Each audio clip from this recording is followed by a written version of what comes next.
Good morning, good afternoon, and good evening, and thanks for stopping by. Our dedicated team will guide you through with the latest updates and theories at Starbase, Texas.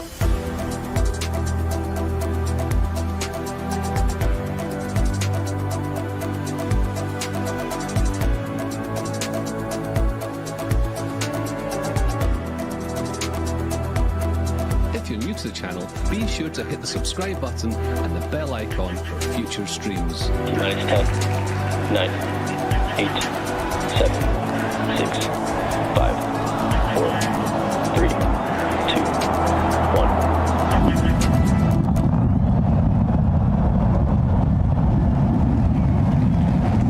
We have liftoff.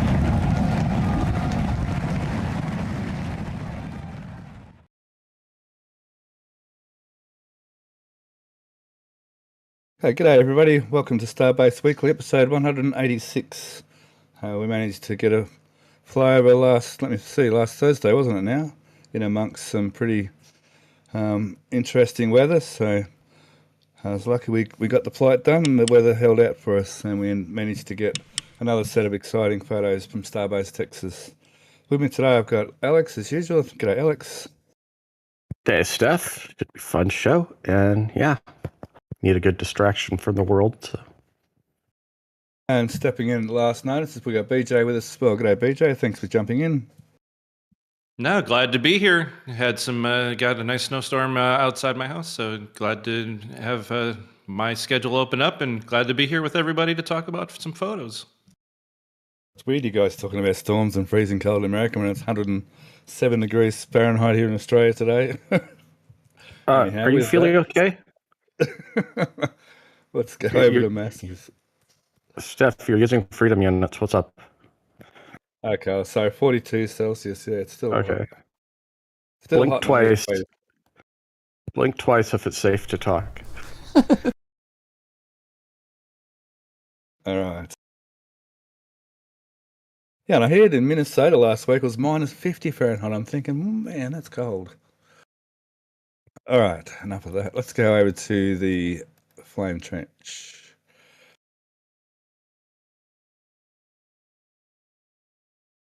How's everyone chat? I can't seem to bring chat up. Okay, so we've got a nice photo of this area this week. Nice little angle. And I missed a bit. Alex, you were saying these more likely would be on an angle inwards like this. And there you go. They're in a nice little angle inwards like that. Yep. Yeah, with those other pieces, the way with some of those other ones that looked like they were going to come straight off, that was pretty much the only option for them to be without interfering with each other. Yeah, These Kiwi. ones. I think those might end up being lower, but yeah, Kiwi has. I don't know if you saw some of his renders of potential solutions for all the more walkways and such. Yeah, those Oh, two cool. those two plates that are directly in line with it. I'm still kind of curious which piece. I haven't looked at Kiwi's initial thoughts. I know I saw that there are 3 more of those other pieces that are a little bit farther down with the bolt holes have been added to kind of the 4 corners for what should be those kind of those A-framed catwalk pieces that we saw.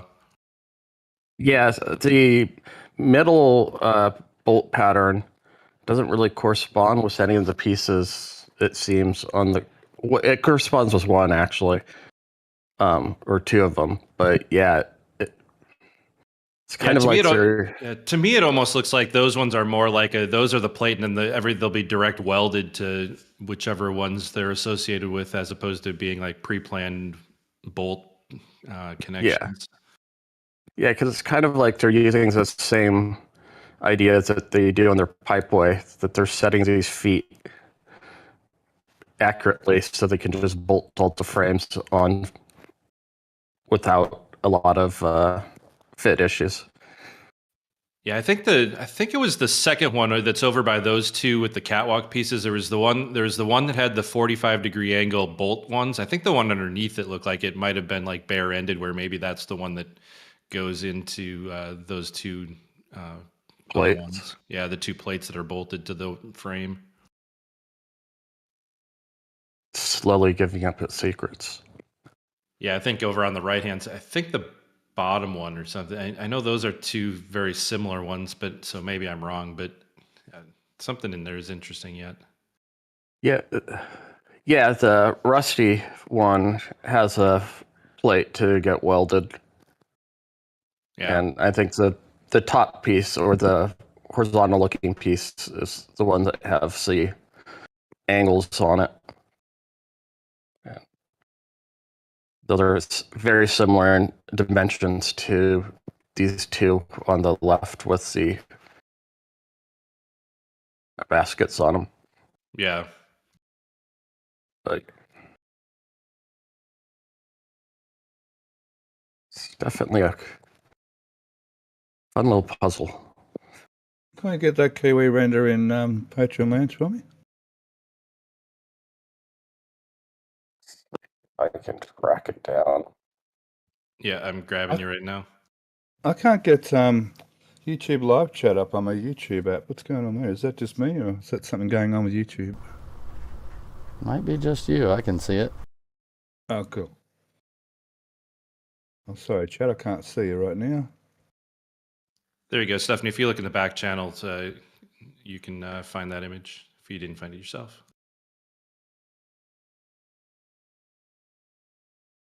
Okay.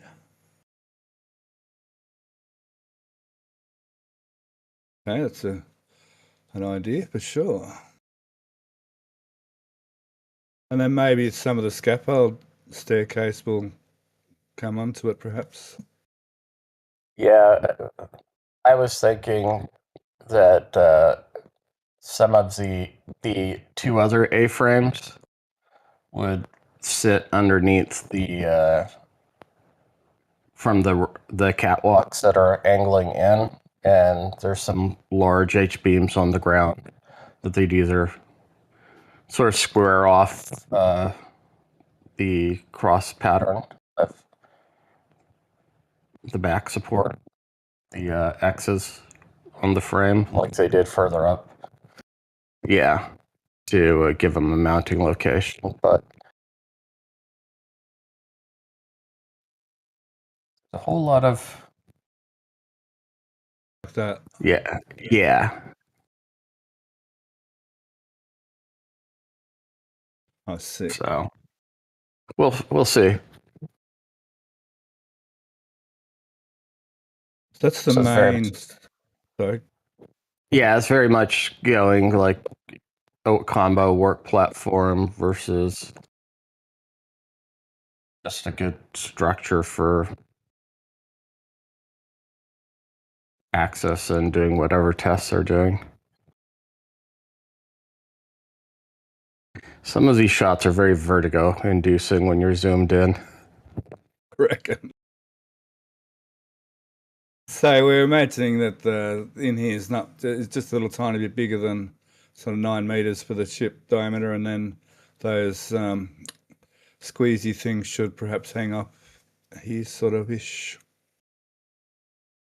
I think there'll be perhaps some sort of horizontal member, because if you look, these A-frames are probably at the just about to the side of the ship when it's snugged up to the QD arm, so they'd have to somehow be cantilevered out past the ends of those frames, I would imagine, but... Oh, of course, because they've got to be centered. So center of the ship's actually more like on this, not like it's over there somewhere on the down on the ground, but on this actual elevation shot, yeah, center's more like out here, isn't it? Yeah, because if you look straight down to the QD, yeah, I think these arms take it just about. They're obviously sticking out, I think, quite a bit further than that platform, just with the perspective. Well, pretty close to straight up and down here, but still, yeah. Yeah. So yeah, it's pretty close. Yeah, so the center's got to be over there somewhere. Yeah. Yeah. So I never even thought of that till just this very minute. Yeah, like I was saying, these views get very spatially disorientating. Not as bad as Gigabay. Well, chat's moving through quickly. Yeah. All right. Focus, Stephanie, focus. Yeah, and even there, I wonder what I haven't even looked at. I was just noticing in that last photo that there was another frame that looked like it was staged vertically on the actual platform, just up to the right of the right angled arm. It's not actually up on the platform. I'm curious if that's another one of those like A-frames like we were seeing off on the distance, but I just realized it, so I didn't look at it. But yeah, just to the right of the scissor lift right there. It looks like something that's being prefabricated down there. Have another look at that.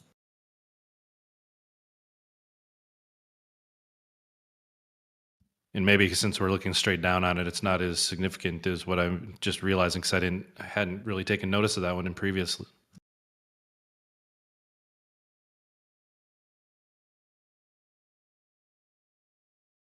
Yeah, that's why it's not, because it's the end of that boom arm. Actually, you can see, I can see it in the highlight. It's totally not what I thought it might have been. Oh, is that articulated end? Yeah, it's the articulated end right there that's highlighted. Yeah, so it's not a structural steel thing. It just, for some reason, that angle, it was piquing my eye and distracting me. Yeah, that lighting is just shadow. But you're right, it looks a lot like that end there. It looks a lot like that. Where is it? That end there. Yeah, well, that's what I was seeing. I was seeing that kind of that 45 like cutout in the end of it, thinking, oh, it's prepped for like a weld seam or something. But yeah, it's nothing. Next week there'll be something there. And we won't even notice because we'll be like, oh, it's just a boom. Exactly. But yeah, definitely. It's interesting. I love seeing how Kiwi is able to put those pieces together. For some reason, before they added those pieces, I really thought those two A-frames with the catwalks was going to land. I thought that basket was going to land right at the end of those angled pieces as an access, but it's definitely looking like it's going to be set up lower. So would this be roughly the height of the squeezers by the time they finish, or will the squeezers still be up here somewhere, perhaps up higher? They'd be down there. It's either the squeezers or the methane axis. Because I know we were talking about and kicking around, because it's odd that it seems disjoint that it's part of the structure but not part of the squeeze test, and access into the tanks pre static fire seems to be, and that's kind of like, oh, maybe it's landing right around that methane tank passage, because they seem to do a lot of work inside the tanks pre static fires for reasons. Yeah, it's actually quite a bit lower. I was just looking at. I had done a overlay when they were first putting the frames together that had Ship 36 in the background, and that first gusset plate is roughly about where the stabilization points are. So it's actually quite a bit lower than the catch points, or it's even lower than the payload bay. Yeah, that's I think why we're thinking tank access, but yeah, very the payload, payload bay hatches almost seems like the closest like access point. Had a quick question come from Crane Man. Are the darker arms pointing inwards positioned in the same angle as the retracted forward flaps of the ship?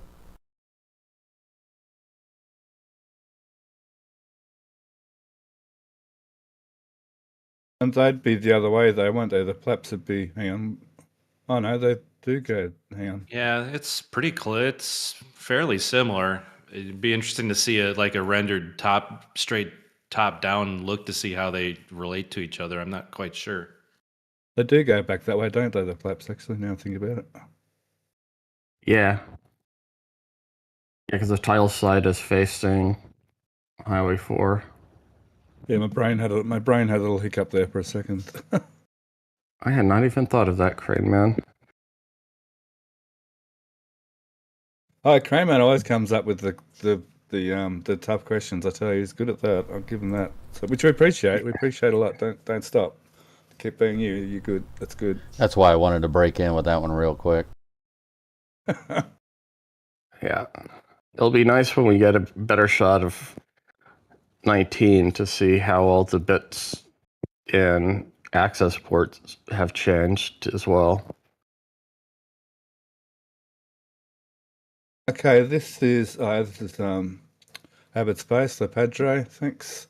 And this is roughly the so at the moment some of the frame brings it sort of to here, and the other sort of bit of the frame brings it down here a bit. Yeah, I see what you mean, BJ, about it being well below the payload sort of section. Yeah, because that big gusset where that first one there, that's where you could see a fairly clear set on that patch on the side of Ship 36 there. That little patch where it's lighter colored above and below, that's where the ramps are to the stab points. The squeeze will be roughly there.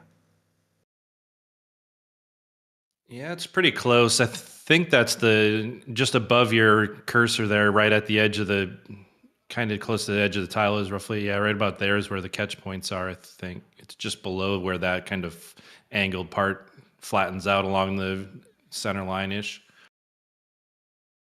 So maybe they're not going to be hanging off as those upper arms, and they'll be fairly rigidly attached to them.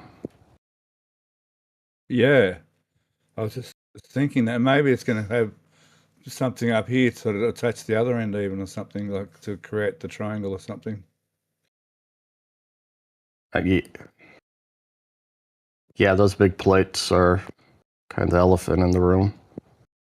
Because here in this shot you can see, oh, hang on, sorry, they line up pretty well with those plates, which would be no coincidence. Oh wow.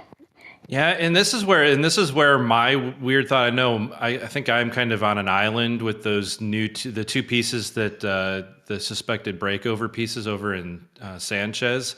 To me in my eye, I'm seeing that attaching to those four big plates up on the top, where the flat end goes to the little plates, and then we see in the middle of the arc there's that extra structure that has an angle to it. And for some reason, to me, I know the bigger plates are on an angle. I almost feel like that's like where it triangulates to create a really high fork. It still doesn't reach out all the way to center of booster or to the ship, I don't think. But I'll be curious to see in the next couple of weeks if that bit of crow bites me or not. I've kicked that idea around a lot, so you won't be alone. And then when I think about how that curves out the two legs that are at the ends of it, almost as I'm looking at this image right now, the two added pieces that come out on an angle, it almost feels like you could put a post between the top of this angle piece and then that foot at the end of the curve.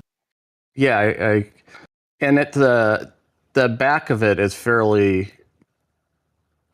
straight, is parallel.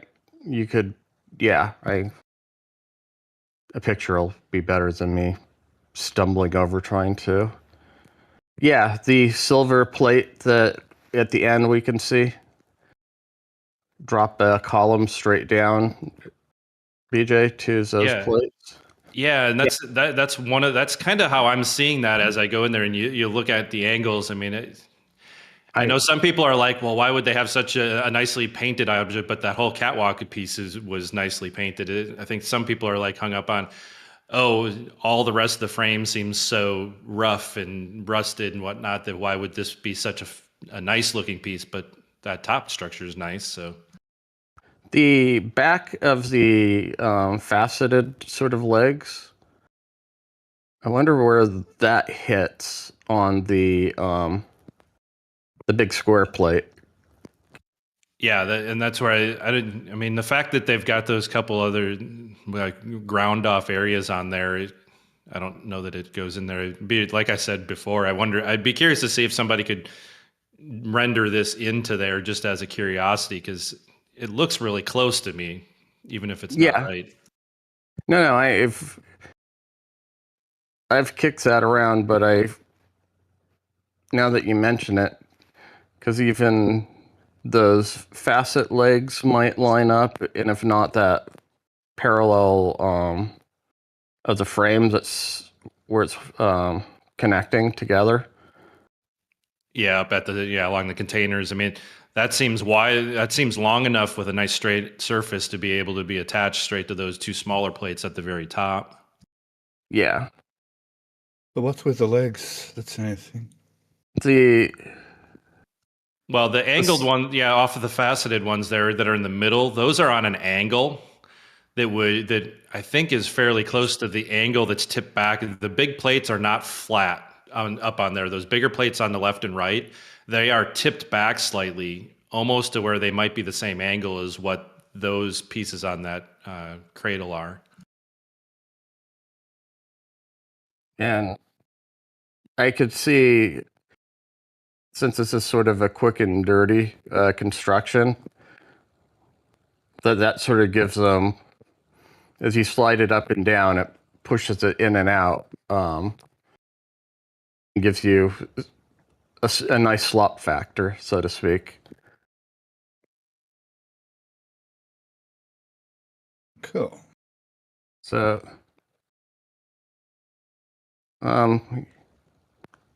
so you're not alone, BJ, in that island anymore. Yeah, I mean, it'll be really fun to track and see how it turns out. But yeah, that piece has been such a mystery for the last many weeks as we've seen it move around a little bit, and even when we first saw those arrive.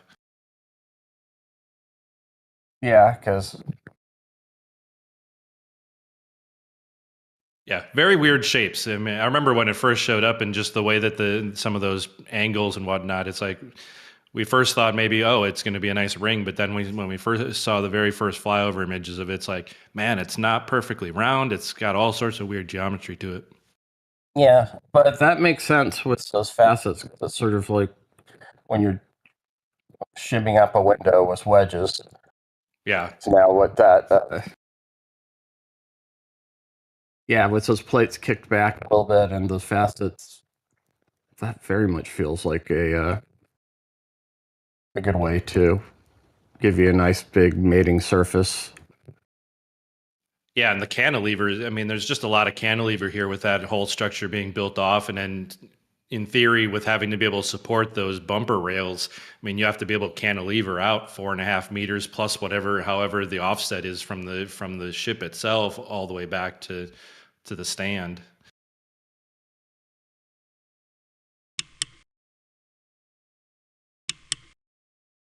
Certainly will be interesting to see how this all pans out.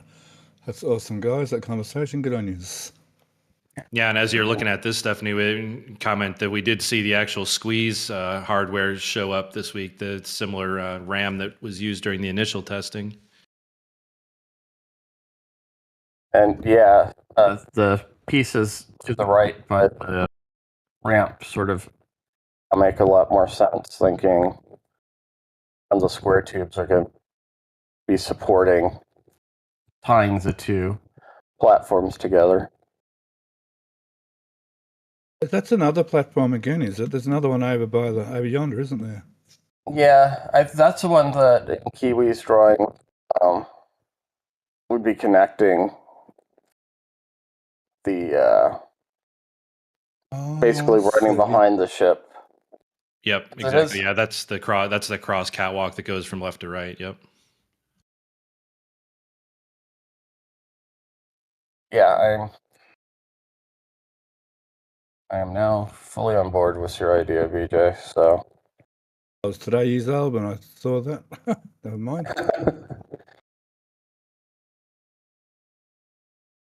Yeah, those ones haven't made a whole lot of sense. They've been sitting there for a couple weeks now, but trying to fit the pieces, nothing really made sense with those in relation to the other pieces that we have been actively talking about a little bit more, just because those angled ones made a little bit more sense in the last couple weeks. Yeah, I remember joking, BJ, about the ones at the crane yard is the T-Rex arms. Right, exactly. But never took the time to see if they aligned. Yeah, I think you're dead on. Okay, we're happy with that. Now we'll move over to the other areas. Awesome. Yes. So we've got to keep an eye on that. That's always going to be a topic of a fair amount of conversation, which is awesome. So I appreciate that, guys. Since we're here, the QD. Is there anything? Yeah. Now there is a shot. Just give me a second. Well, this one sort of. Well, last week these hydraulics were hooked up. Oh, hang on, was that this week? Man, over the last few days, because of all the extra flyovers and everything, my brain's in a bit of a spin as to what's going on with each side at the moment. Yeah, I can totally relate. I'm sure there's a shot in here. Just the QD. Yeah, no, last week we mentioned these hoses hooked up, didn't we? And the red lines as well. And I think so on the left, are those high pressures new? Yeah, those. Yeah, that lower set, I believe. I don't remember seeing those last week, so I think that's all that stuff. Hang on, I'll bring up the code last week. Okay, so then they didn't do nearly as much as I thought they did on this. Last week, it was nice to see that those green hoses kind of went to a different place. I know we talked about a few days ago about how they looked like they were going into some places that they didn't go into. Just kind of, we saw it mid-process last week. Oh, that was the week before. This is last week now. Yeah. Yeah, just like you, the weeks are kind of blending together for me right now. Well, and like them scrapping some of those pipes at the launch site, or I think they're enjoying controlling. Yeah. Matt, just before we move on, I guess, is there any questions or donations, I suppose, for now on this flame trench area, please? Yes, we actually do have a lot of donations, and I'll start with the questions first real quick so we can get those out of the way. Junker asks, do you think it's possible that the flame trench structure will be used to load Starlinks? No, I don't. No. They've got their Starlink loader and all that per megabyte too for all that sort of stuff. Yeah, I gave a quick no in the chat, but I figured somebody would want to open up on it a little bit. So anyways, on to the next one. Seismic asks, is there any reason SpaceX would need the tall gantry to test HLS hardware?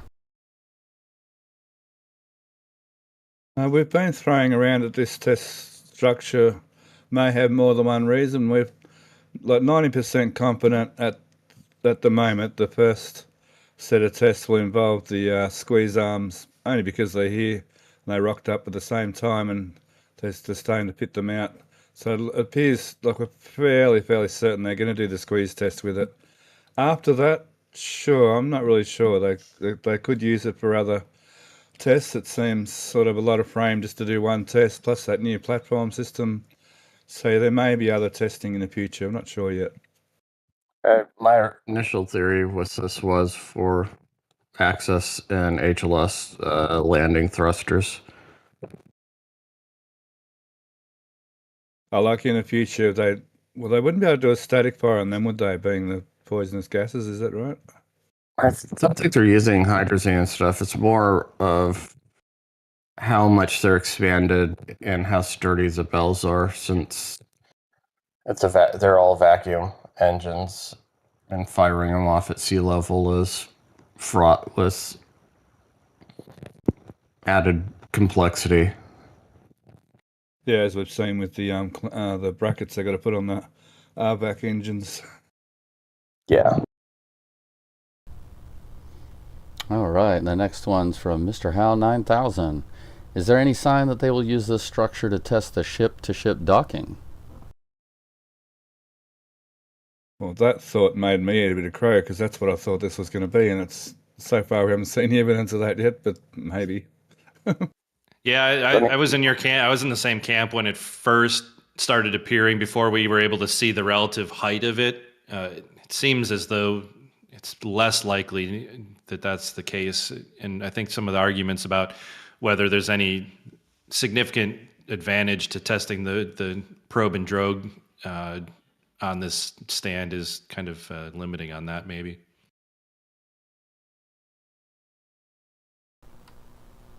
Yeah, and going back to the HLS questions, Doc John says, presumably they'd want to static fire all the HLS stuff in Florida, right? I think it depends how far along Florida is at the time they're doing the HLS testing. Because just looking at both Boca and Florida, timelines seem to be getting tighter and tighter for test campaigns.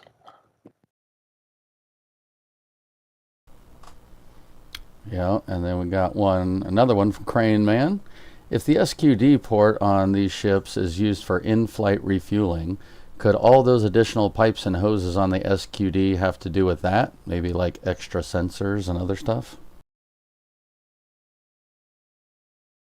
Not necessarily sure there's an abundance of extra hoses.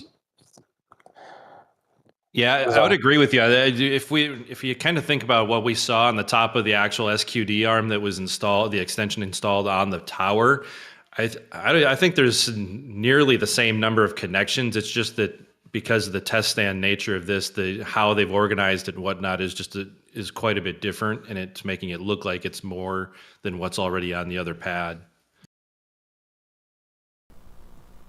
Yeah, for sure. And the last question has to do with an area just around the corner with the COPVs. All four asks, has anyone looked closer to see if SpaceX are testing the COPVs with actual launch gases, or is it just H2O N2? I don't think they're pressurizing them with water. It appears they're just strictly using gases. Yeah, we And traced that one line, didn't we, back here, just the high pressure side of things. We didn't see any water pipes, did we? yeah, and with the new skid and tank, they're in the process of hooking up. It almost appears that they're going to make this independent of, because currently they did just tie into an existing line, presumably a nitrogen line, but that's just based on safety and that sort of thing, because you probably wouldn't want to be doing a proof test initially with methane or oxygen if you could avoid it. Yeah, that line runs through here for now, and then on to the bunker there. Yeah, and if I remember correctly, where the T that connected into, I think went both to the methane and oxygen sides of the bunker under there. So it would make sense that it was maybe nitrogen that tapping off of another system that's used for purging or whatever other type of system they're using on both sides of that farm. But yeah, this skid looks like there's potential for multi-gas. There's pumps in it too. So would they be high pressure type, gas pumps, do you think? They look like axial, so they shouldn't be. They're high, but apparently if you're doing high pressure, you'll use reciprocating, basically piston pumps. Yeah. With the liquid, because it's a lot easier to basically depress a plunger than it is to, since liquids are inherently uncompressible, than it is a gas. Then vaporize it too, because that's how they fill most of their high pressure tanks. So they pump the liquid to high pressure, then through a vaporizer, which would increase the pressure again, would it? It would stay the same, but you're taking advantage. It's a bit more efficient since you're not dealing with the compressibility of the gas during the compression stage. Yeah, I can understand that. Yeah, of course, there would be no pressure differences, nothing to cause the pressure differences there. Yeah, it's like when they do the tanks to failures, they usually would fill them with water, which I think is why the COPV question was wondering if they're using gas or water. So, all right, cool. Let's move over to 39.1. Well, I'm going to do the donations real quick, if you don't mind. Of course, yep. Yeah. Absolutely. So we've got Bloomis signing up for RGV Early Access. So thank you for that, Bloomis. We've got Andreas signing up for their 27th month as RGV flight supporter and saying, keep up the great work. Always happy to join alive. Then we've got Methane Man giving $20 super chat saying, someone turn up the heat, please. And then no, thank you, no. Then we've got Not Tom B with a €10 super chat as well. I sent 5 gifted memberships. Then Astro Joe sent a gifted membership.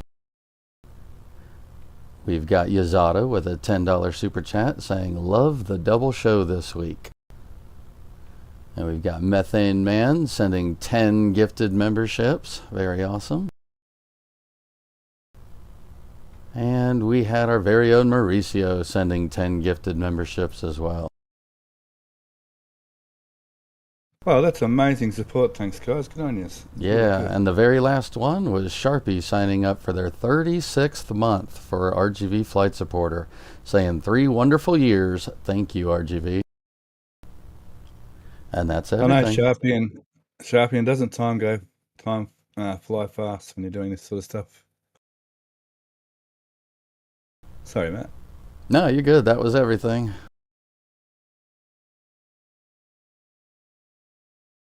All right, 39.1. Well, so far it's surviving its tests. Can't say that about everything, but it's looking like it's doing all right. Not really much to report on it, except that it's still there and it's being tested. Just really hope it nicks off back to the build site soon so I can get 39 over here and do proper flight testing, to be honest.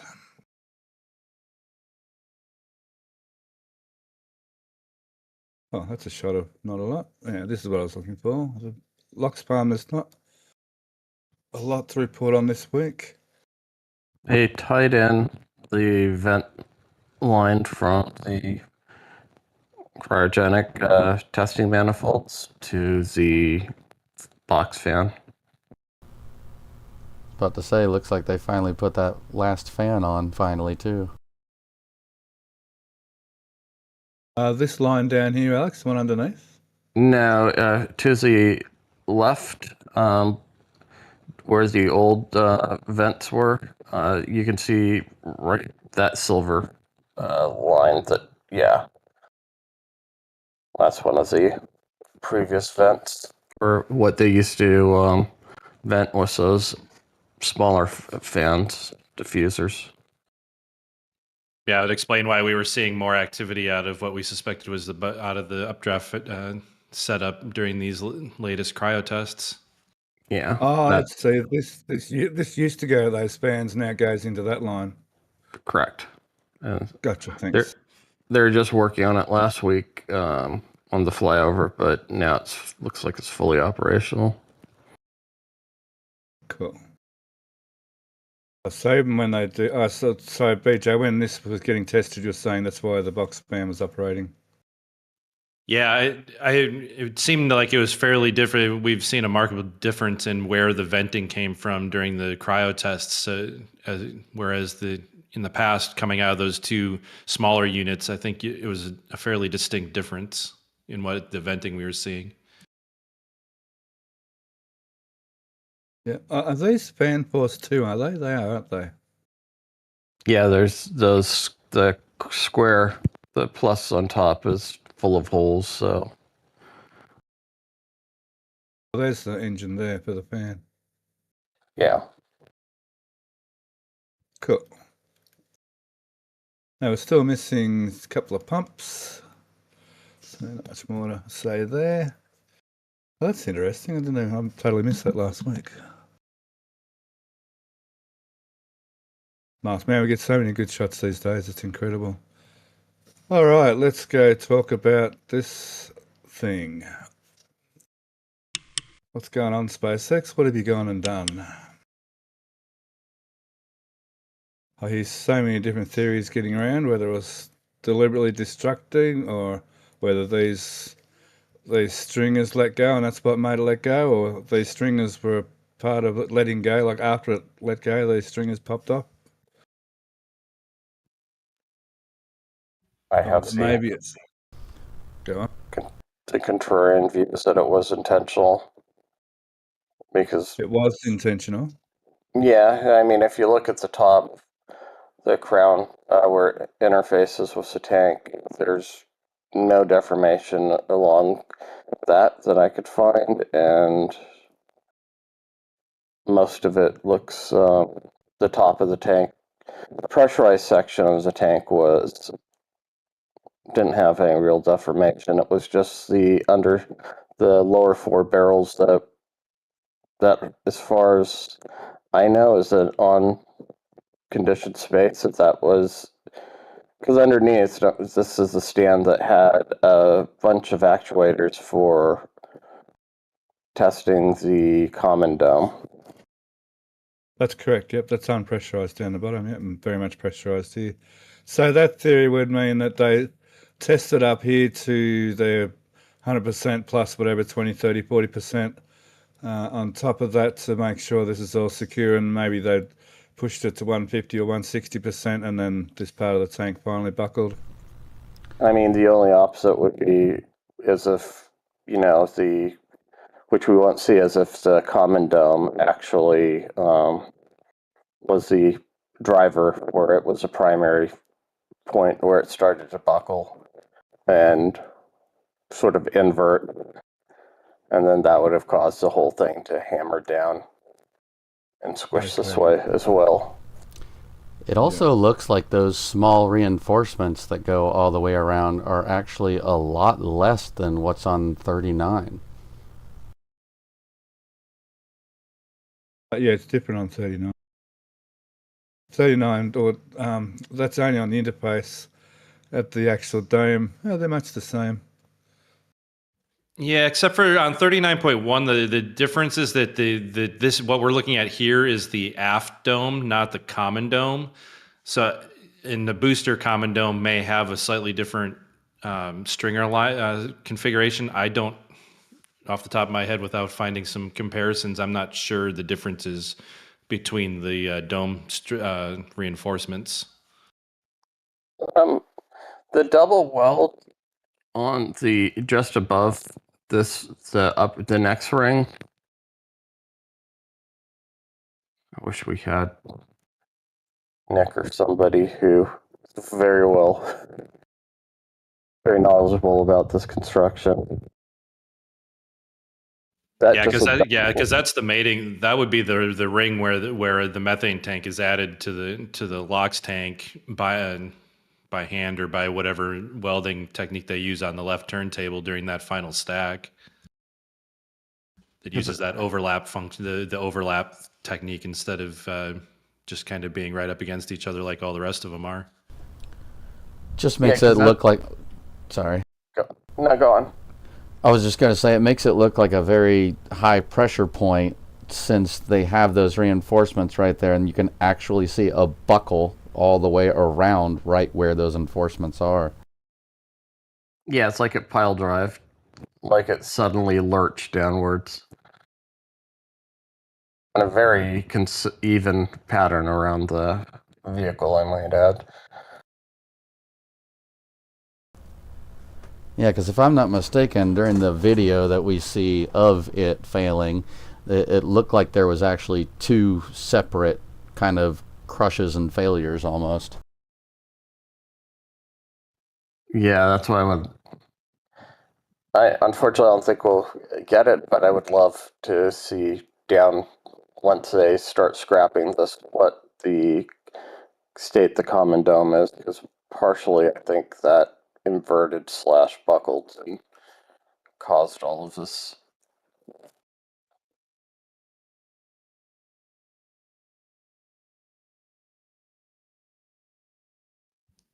Yeah, I'm not sure what my opinion is on it yet. I'm back and forth. I just feel like this article was meant for additional testing, so I almost find it hard to believe that it was truly intentional. But to me, I just feel like if they were testing the ring, that they would not have wanted these types of failures to happen. You almost want it to fail. You want that test of destruction on what you're testing. You're not testing this unpressurized area down here. So to me, it just hints that it was unintentional, but that's just my personal opinion, I think. Yeah, the opposite is that the section they were testing was strong enough that it caused a failure point below. And the other oddity I also found, the lower unpressurized section, generally they double up the stringers. So it like you were saying, it doesn't, if it fails, it's not invalidating most of the rest of the test data. Yeah, so it's odd. Like you were just kind of saying. Usually if you've got one thing you're trying to test, you don't want it to fail somewhere else. You'd rather have it fail where you're testing, even if it's well above that design load, and then you can validate. Says, okay, we designed it for this. It exceeded it by 50 or 75%, and go, oh, we should be good now. But now I'm not. I wonder if that data is still good. Or maybe they took it to 200% and it finally failed at this point, and everything else is really good then. I don't know. Yeah, I need to go back and look. The short stringers, was that a actual tank seam, or what were they reinforcing? Because if the double is where they mated the two, like the sleeving, or was that on the lower part?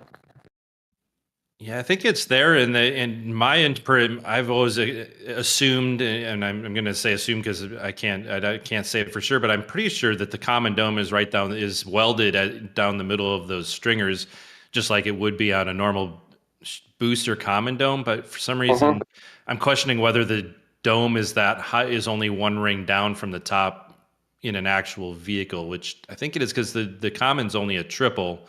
So it makes sense that everything is proper relationship to the mating seam. Yeah. Like I said, it'd be nice if Nick was around because she seems to know everything about the construction of these. Yeah, and we never even really got a good view on, like, obviously the stride that we didn't see any of the bottom sides of these pieces as before they were gone. We know that there's test rams to the common dome or to some small amount of transfer tube extension from it.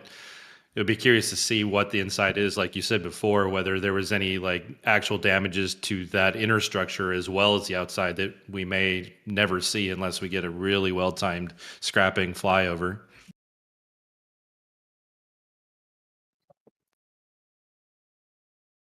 I'm less of a doomer than some of the other commenters on this, but probably just being Pollyanna. So, just another little question. I mean, itself, if that buckled, so this would that, I'm just saying, would this represent the strength of the rest of the booster being unpressurized? It really doesn't, does it? That's actually even maybe the ship skirter might represent sort of that strength. My sort of question was, have they proven that this is actually stronger than the booster? But being unpressurized, it really hasn't, has it? And the lack of additional reinforcement of that lower section seems like it's a weird construction for that kind of structural test. BJ's point about you don't want the fixture portion of the test to fail before the article you're testing. Yeah, true. Yeah. And potentially, maybe to support that they did take it to a high enough level was the fact that we did not, unlike the original hot stage ring, that the aft skirt that they used to put on top of it didn't have all the extra exterior stringers that the first round of testing had. So perhaps it is true there, but the unpressurized zone is I think the big question mark for me. And maybe they don't necessarily need the extra stringers because they didn't need it for the aft section, the aft skirt. They were just relying on the designed internal stringers that are already there. Yeah, and that's a part that I'm kind of, and since everything around the hot stage interface externally doesn't look like it was affected. Yeah, the truss structure definitely is looking in really good shape from all the images. So where you'd think that you'd want to test with that being where you see a failure, but I think maybe the performance was just that good that it took it that much farther. Cool. All right. I think we can move on from B18.3. Thanks. That's awesome. Thanks, guys. Really appreciate all your input there. Back on to test tank 17 or B18.1. They're finally removing some of the actuators. I think one of these images we can see they're starting to remove the 5 top ones as well. The very far right edge, you can see one of the side just above the catwalk on the far edge of the frame. Yeah. We've got better images here. Some of them are a little bit dark. The cloud was sort of coming and going on that day, so managed to get some bright ones, and there was a few that are a bit duller like this one. Yeah, you can see both those actuators right behind the support columns hanging. Just to the left of your cursor there. It's hanging to the left of the blue rod. But yeah, I'm kind of curious that they released the cap before releasing any of the the angled ones that go up into the test structure. Even the one on the back is still connected. So I have my questions on whether it's actually ready to come out all the way or if they're just doing something with the cap or something. Surely it's finished. Come on, it's finished. Surely it's finished testing by now, isn't it? Yeah, we all would hope so. I mean, the sucker's been through the ringer, it seems like. Just in time for a new revision to go in. Oh, there's a better shot of things. Yeah, so those top rams are out. The back one, I can see it in through here, I guess. There it is right there, yeah. That's a great shot of the side angled one. So yeah, definitely one of the better images for exposure and whatnot to see that one installed. Absolutely. looks like they have the vent hose hooked up, so maybe on the lower portion there's a big white ventilation hose. Yeah, that. They're definitely probably inside the tank as well. Yeah, having the ventilation, having all the internal test rams are still on. I think the main propellant line is even still hooked up over on the far left side. So it's like they're almost disconnecting it kind of almost backwards to what I would have expected. So I guess next week we'll see what advancement in getting it disconnected from things might be. SpaceX working backwards? Never.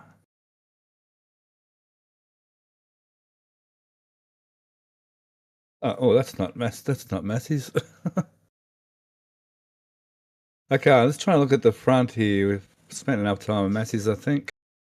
We'll do another round of questions in a sec. That'll take another 10 minutes. So we might start doing that, Matt, if you don't mind. Absolutely. So all four, which was the one that asked about the COPV testing earlier, says about the point of COPV testing. How are they filled during launch? Are they filled after or during the booster chilling down? And how would the timing of COPV filling be affected by their thermal change? I would presume that since it's potentially a slower fill cycle, that they would be during the chill down of the tanks. And there could very well be a window where they have to fill it before they fill the tanks because they're insulated against the tank. But I think you'd want it to slowly come to thermal equilibrium and pressurizing it while one side is really cold and it's heating internally would just increase the temperature gradient across the cylinder, which probably isn't very conducive for strength.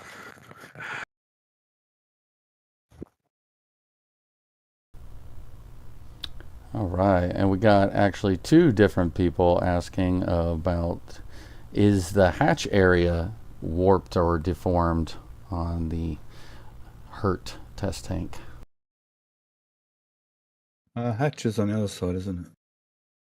Well, there looks to be anywhere there's significantly reinforcement, like the grid fin sockets, that there's more distortion. But stainless tends to do that. It moves a lot with temperature. And like that lower one, where the stringers are, it does look like at the row of the lower stringers that there is a bit of a crease just above that top edge of the stringers where they're connected. But that piece below it has significant deformation, so that's kind of not surprising. Yeah. So where's the dome? Is the dome on that ring or this ring? The dome's in the middle of the stringers right there. Yeah. Okay, thanks. Thank you. Yeah, and I think over there by the hatch, some of those weird deformations are probably, I wonder if that capped off vent has some pipes into your internal actually connected to it there, just below your cursor, that is kind of forced some odd wrinkles there where it couldn't, like that the crushing wasn't symmetrical around there because that section was being artificially supported from the inside by the vent. Yeah, and that's one of the reasons I think the common dome was where the failure started. Because of like the way that pipe and stuff was, it's like, okay. Because if it did fail sort of symmetrically below the dome, I wouldn't have expected.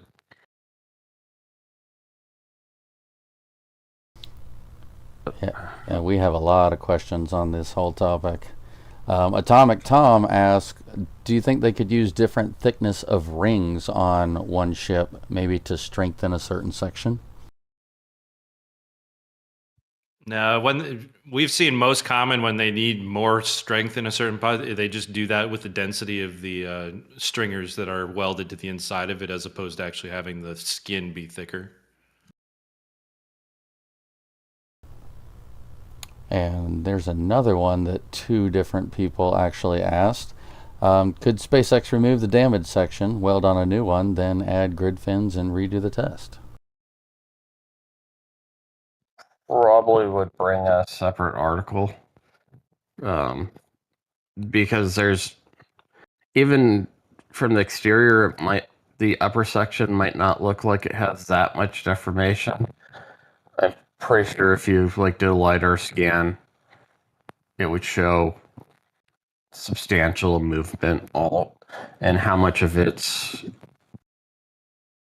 actual plastic deformation versus just wiggly elastic is hard to determine.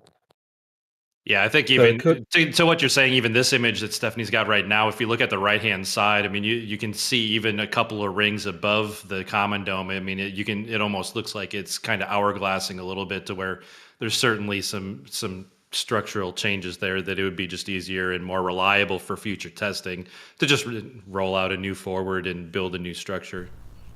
Yeah, didn't we discuss with Booster 18, it's pretty well impossible to cut an exact straight line to match a new barrel section too.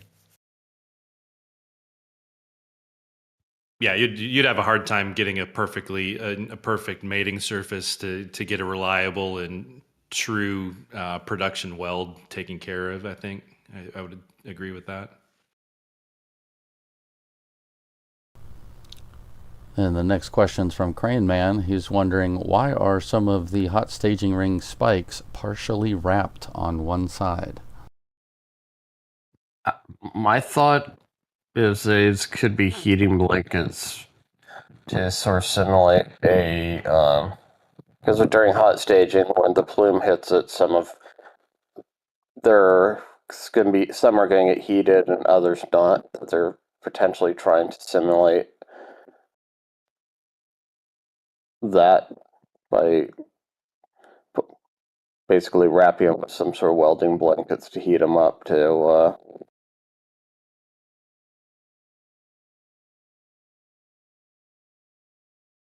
get the right angle in a sec. Oh, my voice. They're over this. I used my voice too much this weekend. Can't imagine why. Oh, it was good hearing Zach talk about Florida. I really enjoyed listening to that. Okay, I'm not going to keep trying to find it. Thanks, Matt. Yeah, for sure. The next one is from Todd in Cabo, and I believe he's talking about where the pull-down rams are. He says, do the rams come calibrated equally, or are gauges added individually? They do have, don't they have load cells? I thought they did have load cells in here. I think the load cell is between the cap of is at the mating surface between the rods and the actuators. Oh, down here. Yeah, I think that. Yeah, I know we've seen it in the past where that the last cut that piece down there is the one, and that's what those other test frames that we've talked about in the past are for, where they pretty much put every one of these rams into that frame prior to installation onto the test structures. I think there's even one right here. Yeah, these frames. Yeah, they're getting calibrated here anyway, one way or another. But yeah, they are both. They are calibrated and they are monitored. I think to answer your question is both.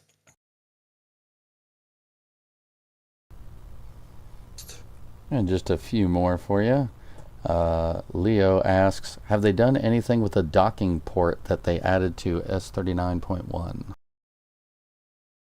They haven't really done anything with any of the QD, potential QD points. Or they are the QD points, but how much? They're just the skin penetrations and how much is actually plumbed in. Which, from the looks of how this is hooked up with the cryogenic and gas lines, doesn't look like most of the internal plumbing to the QDs is actually connected per se. Now this test seems to be pretty well about the aft dome, isn't it? Yeah, I feel like the question's more about the one particular drogue port that was added to it, and obviously we did see a little bit more than we've seen in the past in terms of some of the structures that were actually attached to it. But it definitely seems like that whatever they were doing with that was maybe them just utilizing time to investigate assembly processes, whatnot. I don't think there was anything in that would be tested right now, because everything now is still tanking and related to probably some of the more structural things related to the tankage. Cool. Nice. And a real quick shout out to our very own Indie Star, who sent 10 gifted memberships. Thanks so much. That's awesome. And the next question is from Eben Waterman. Are the test tanks in the Can Crusher a newer design than the booster that unzipped? Earlier design.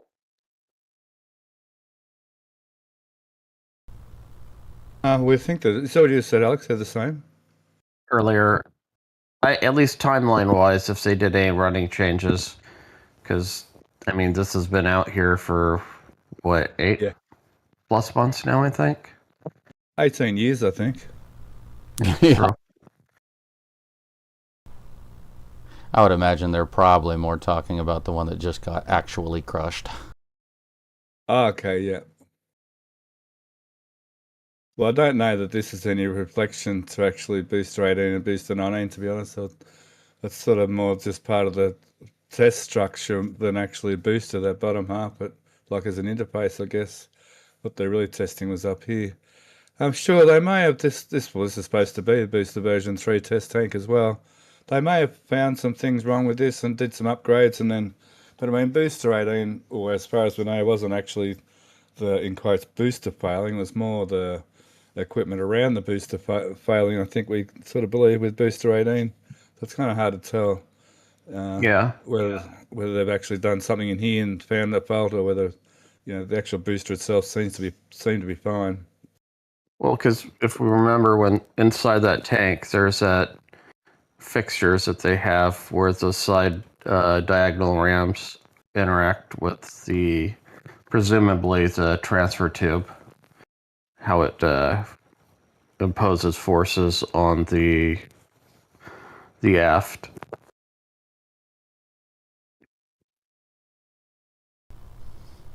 All right, the next one's from Atomic Tom asking, is it possible that it was a ground equipment failure that caused the buckling? Technically, I mean, the hydraulics caused it. But the valve got stuck and it kept pulling and kept pulling and kept pulling. I mean, anything is possible, right? Yes. And then the last one for right now, Ron F. asks, is there a sequence to the testing like that we know of?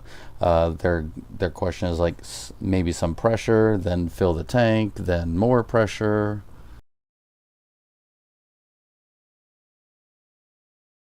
That sounds like an Alex question to me. I mean, yeah.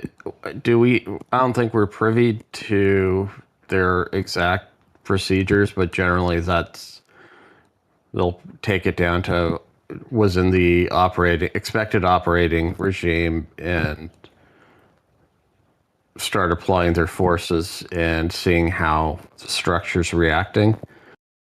And then in relation to what's their simulation models for, because for any of these, when you're designing them, any of the computer simulations you're doing, you have to simplify the model quite a bit just so that you can each get a reasonable amount of turnaround. But goodness knows how large of a cluster they could be running. Yeah, for sure. And a real quick last one from Sharpie. How many articles have been crushed since this program started? I think it's pretty small, isn't it? Are we only around 4 or 5? There's been many destroyed, not that many crushed. The old can crusher had a few on it. It was not many. And then the new can crushers had a couple inside it. This one's had one inside it. So yeah, about what you said, Matt, yeah. Yeah, because as the design matures and they start slimming it down more and more to drop the dry mass, there'll be a lot more of these types of tests moving forward. Because especially after Flight 1, it's kind of obvious that they just overbuilt everything since they had the added dry weight, since they weren't carrying payload up. They might as well make everything stronger than it needs to be so that they get data for their actual test points, which in a lot of would be their guidance, their fuel, their propellant system, their gas systems, re-entry, and all that other good stuff that's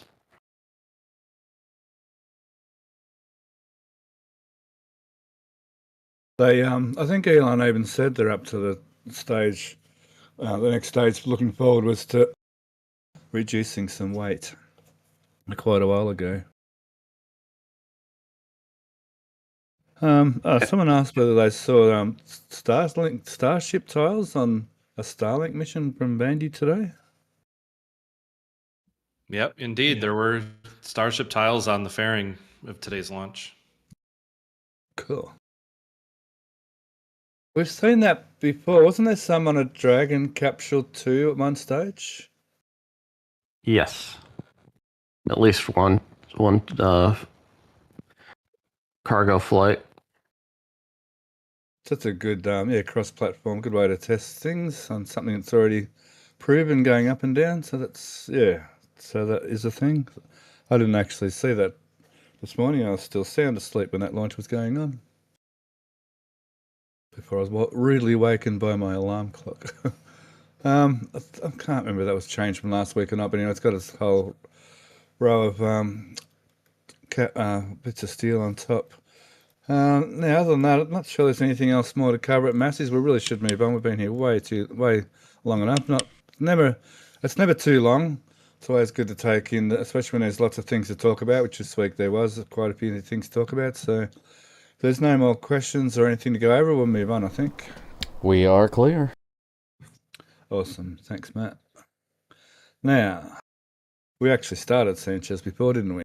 Supposed to be starting on this image, but in here. Let's go over to this end of the world.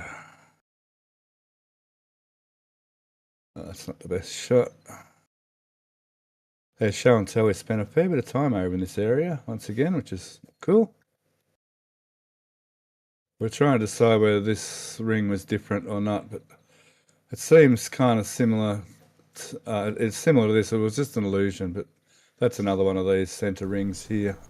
Yeah. That stand and these stands are different, and the number of spokes is different. But we have seen these in various sort of forms throughout the time that they've been making them. I may have been the one eating crow on that one. Including like these ones down the back here. Yeah, I think that might have been you actually. Yeah, I come to recall. Where is it? Down the back here, there's another set of rings. And these ones are different again. These have the supports underneath the actual ring. So there's various types of these work stands being built. They're all a little bit different in their own little way. There's been plenty of duplicates, but yeah, there's also been very many variations. Yeah, and I think I think this week we'll even in the next week or two maybe we'll probably see another difference. I know over by one of the tents farther to the right from this particular vantage point, there was some new spokes that were very similar, have a similar angle step down to what we saw. One that was built for what we thought was for aft dome work, but yeah, right in the middle of the image there. Nope, just off to the left now. You went a little too far. But yeah, there's 10 spokes right here in the middle of the image that have that kind of have that step down, as if one of these next stands is going to be dome related again. Oh, and the thick ring as well, the thicker type ring. Yeah, I'm not sure that that's a thicker ring. I think that's just a bunch of ring segments stacked on top of each other in that particular. Oh yeah. But yeah, those spokes definitely kind of stuck out to me. I mean, we haven't seen too many that have had kind of like most of them have been flat in some level, whether the ring was level to the spokes or above it or flush or whatever. But we've seen very few where kind of you had that ring and then a step down within the middle of it.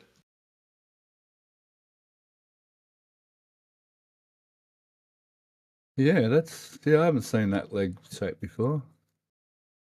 Cool. When they start assembling it, I think you'll have a little face plan.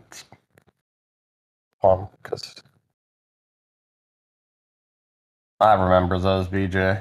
Yeah, I think there's only, like I said, I think there's only been one that we've seen constructed that had a similar construction, whereas most of them have been more like what we're seeing here. But yeah, like you said, we're seeing a lot of different spoke combinations, especially here. That discussion the other day was about the fact that the two rings that aren't starting in construction, one of them is a 12 spoke, one of them is a 13 spoke, and all the fun details that we kind of rabbit holed on.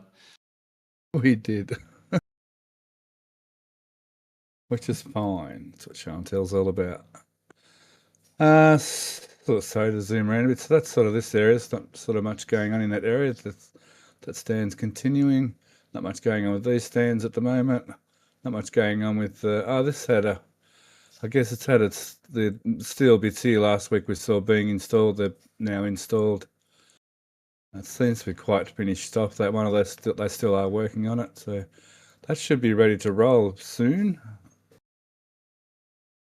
This one hasn't any work done to it, and they haven't started constructing the third one yet. Interestingly, this week over here, they've stacked these two mystery ring sections together, whatever you want to call those ring sections. I'm not sure you can call them that. With its 10 holes at the bottom and its angled bits up here. Crow. What's a crow for me? Yeah, I didn't, for kind of that initial look that we had seen when they were still apart, I really didn't think they were going to stack, and you can see the step change in those two, where that mating surface is, that I think is why a lot of us didn't think they were going to stack together, but I think, there was definitely the possibility. Well, I did me paint shop trick with the line, and we knew they did fit together, but it still didn't look like they were going to be welded together, but yeah, there they are. Yeah, I feel like my hunch initially was that they would be two ends of that something would be put between the two of them, whether it was like some kind of structure and they were the two ends of a testing apparatus or whatever. But yeah, so definitely turned out a little different than some of us thought. Those vertical H-beams look like how they're supported in the platform adjacent to the Super Crusher, but I think that's completely not related. Yeah, the spacing looks totally different, but it definitely screams with similar theories. Yeah, over on the we're 18.3. That one?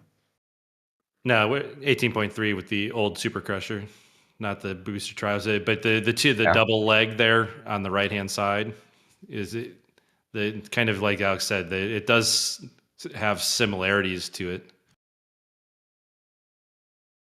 But I don't think it's almost anything where it looks like they're pointing in along a radius to the center would kind of mirrors that. So, Yes. and those two orange things are just dust handlers by Blast One. They're generally that's a sandblasting type company, manufacturer of goods. Yeah, Cool. this week we got a good view of the text on there to be able to do the searching. That was the same results that I found on it. Yeah. Those Cybertruck's getting well used, I see. Or, as Webby would say, they're using it for a dumpster. Oh, I can't, Webby. They're not so bad. I'd have one if they gave it to me. I don't know if I could afford one to buy, that's for sure. All right, It's just- moving on. Sorry, Alex? It's just nice seeing them actually used as work trucks rather than just gratuitously large vehicles. Yes, absolutely. That was sort of my point to showing the picture. Yeah, it's nice to see them being used. I guess you call that in anger when you're using them for their proper use. Is what I know you have that saying in America. We have that saying over here. It's used in Yeah. anger. Generally in relation to racing cars, but Well, generally, it's like even safety features too. When a safety feature trips because it's tripped when it's supposed to in actual use, you can say it's been used in anger. yeah. Okay, this week, this ring, it's had these, we're guessing they're just reinforcement. They may be something to do with further on after this gets put together, but for now it just seems to be they're bridging the joins, so it kind of appears to be some kind of strengthening, but it could have other uses as well, with a couple of lifting hooks on each one. Which would they need them to? I mean, maybe they're pretty heavy, wouldn't they? They look like they could be pretty heavy, don't they?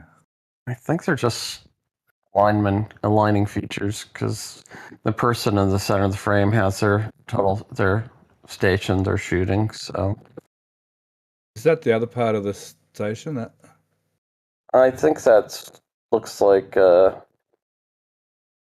that's in the one to the right of it. Clockwise also has. Yeah, they do stick out. Or is that just a shadow? No, that's definitely not the lifting eyelet.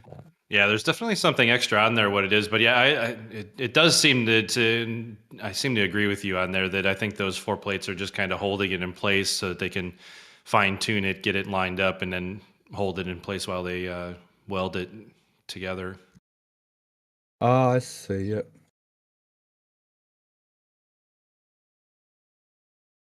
Kind of like the beams that we saw that they welded on top of all the like the pancakes and stuff like that when they're building the OLM. They had that in there to get everything nicely lined up, keep it in place while they weld it so things don't warp and whatnot from the heat. Oh, now they've moved. Is that what's going on here? They're moving around. Yeah, that does look like it has some sort of plate. Yeah, whatever was in that other image doesn't look like it's sitting on top of the plate anymore. Maybe it's here now, and he's looking this way now. There's another piece of equipment down there. Strange that they don't have the automated system, but Okay, this white frame, not much going on with that this week. We're still, I did notice this extra lug. I'm not sure it was there the last flyover. I don't think we had this angle last time. There's a couple of attachment points there and one up here now. Yeah, that piece is the only thing that was new. I did note that you could see where that beam was prepared to have that attached last week, but it wasn't actually there yet. Okay, thanks. Okay, let's move over towards the rocket garden. Now, just from earlier discussion, give me a sec, we have noticed that they've put these closer together as if they're going to get assembled. I did notice last week, or the week before, that this might be where they get joined together, but that was the only clue I had of anything to do with its shape, but still no idea about its function. But yeah, what you guys discussed at Massey's has a bit of credit, I guess, and like I said, I only say a bit because so many times it's not what we think, is it? So we'll just have to wait and see. Break over. Yeah, the meme will still go. But yeah, ibuprofen's definitely one of those ones where you can think all you want, and someday you'll eat crow.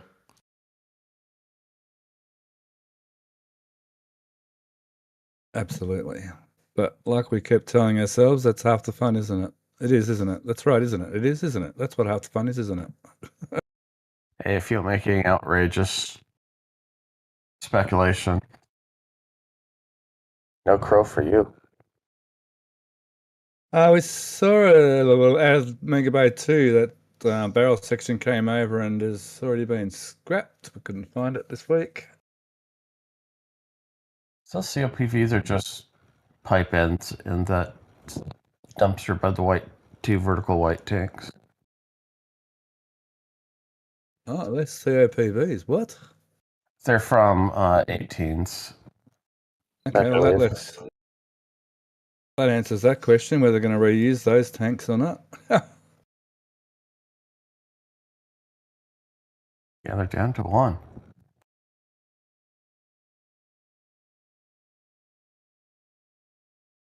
Was it this week or last? Oh, some of the manifolds. Was it this week? Oh, 'cause like I said, I'm sorry. Between last week and this week, and in the between flyover, my brain's a bit scrambled. Anyway, one way or another, they've been removing. Oh, that was last week. They've been removing manifolds off the bottom. Have they? No. It's more apparent on the other angle. Now, BJ, when they rolled the ship cryo stand out, they didn't. Is that right? They didn't use these? No, we got a really good. Well, I wouldn't call it. We got a good view that didn't necessarily show there is a bracket that does get bolted to the side of the SPMTs. I think it was in one of Sean Geisler's ground photos that I saw while it was staged at the end of Massey's Way. We could see that there was a piece in there. It definitely wasn't this one because the ring does sit very close to the SPMTs. I know in the past, and I'd have to go back into the archives to try and find the plate, but I know there was a plate that bolted to the sides that was it was almost like a gooseneck style plate where it was just a flat steel with a ball in the middle of it that I think was used with the originals, which I think might be what's still used. I think these ones that might really only be for the transport stands, the ones that we've seen the last couple of weeks and that you're showing right now. Is there two missing? Wasn't there four? Is that right? Yeah, they're over by the booster transport stand by Shadow across the road. One of them's really close to where it would attach to the stand up there. It's underneath the boom to the left there. So I'm curious if they're starting to do some stuff. There's some other black pieces just a little bit farther down that I haven't really gotten a good feel on whether these are parts of a new version or add-ons or an interface or what they are, but those almost feel like they might be related to some kind of transport assemblies. I know those fans obviously right at the edge aren't. And up where we started in the looking at those squares, there are some of those black pieces, it looks like, just to the left. I can't tell if they're just sitting on they're just sitting on a pallet. Yeah, those are the ones. Yeah, those ones were sitting next to. I think in a couple of weeks we've maybe thought that those were related to the horseshoe piece that they've got staged, but maybe that's related to more transport stand related stuff, or even more of what we see unpacked down at the edge. So maybe these are history. Yeah, I'd imagine they probably still need those yet for the stand that's underneath the Booster 12, just because it's still the unconverted version 3 or version 2 booster stand. So once they upgrade that to version 3, it'll probably get the new attachments around the base that don't utilize the old SPMT adapters. You mean 17? Yeah, 17. Sorry. Yeah.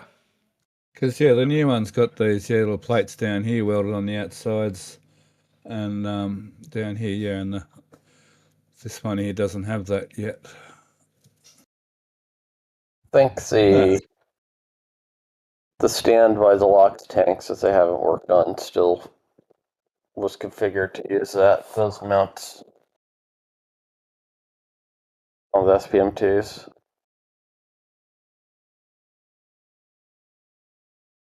All right, cool. Thank you. Okay, over here we can see the booster cryo stand, which booster 19 still seems to be shy to get itself onto, but as we've seen them in the build site, maybe the booster's not quite ready to roll just yet anyway. Still no upgrades in this for the RBAC engines in the ship static fire stand. Otherwise it looks ready for, well, there's no ship with engines, so that's not getting used for a little while either. All these things on hold just at the moment. The second ship static fire stand has its legs attached. And what were you saying, BJ, about concrete? Yeah, I know after there's been the debate on whether the legs on these stands were actually filled with concrete for extra ballast and things like that.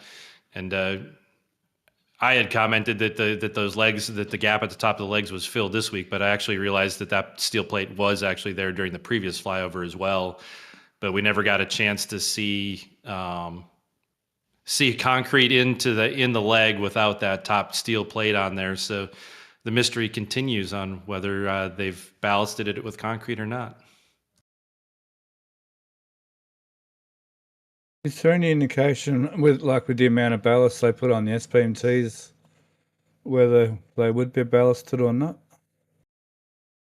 There is if I remember correctly, there's very little weight that's actually put on those SPMTs. So I feel like either the self weight without concrete is sufficient. I mean, it's hard to tell. I mean, those legs are fairly strong. Maybe they're thick enough and whatnot, and they just have enough self ballast weight without needing the extra concrete to make up for it. I would kind of wonder if they do fill them with concrete, if they would wait for the cross braces to be welded on.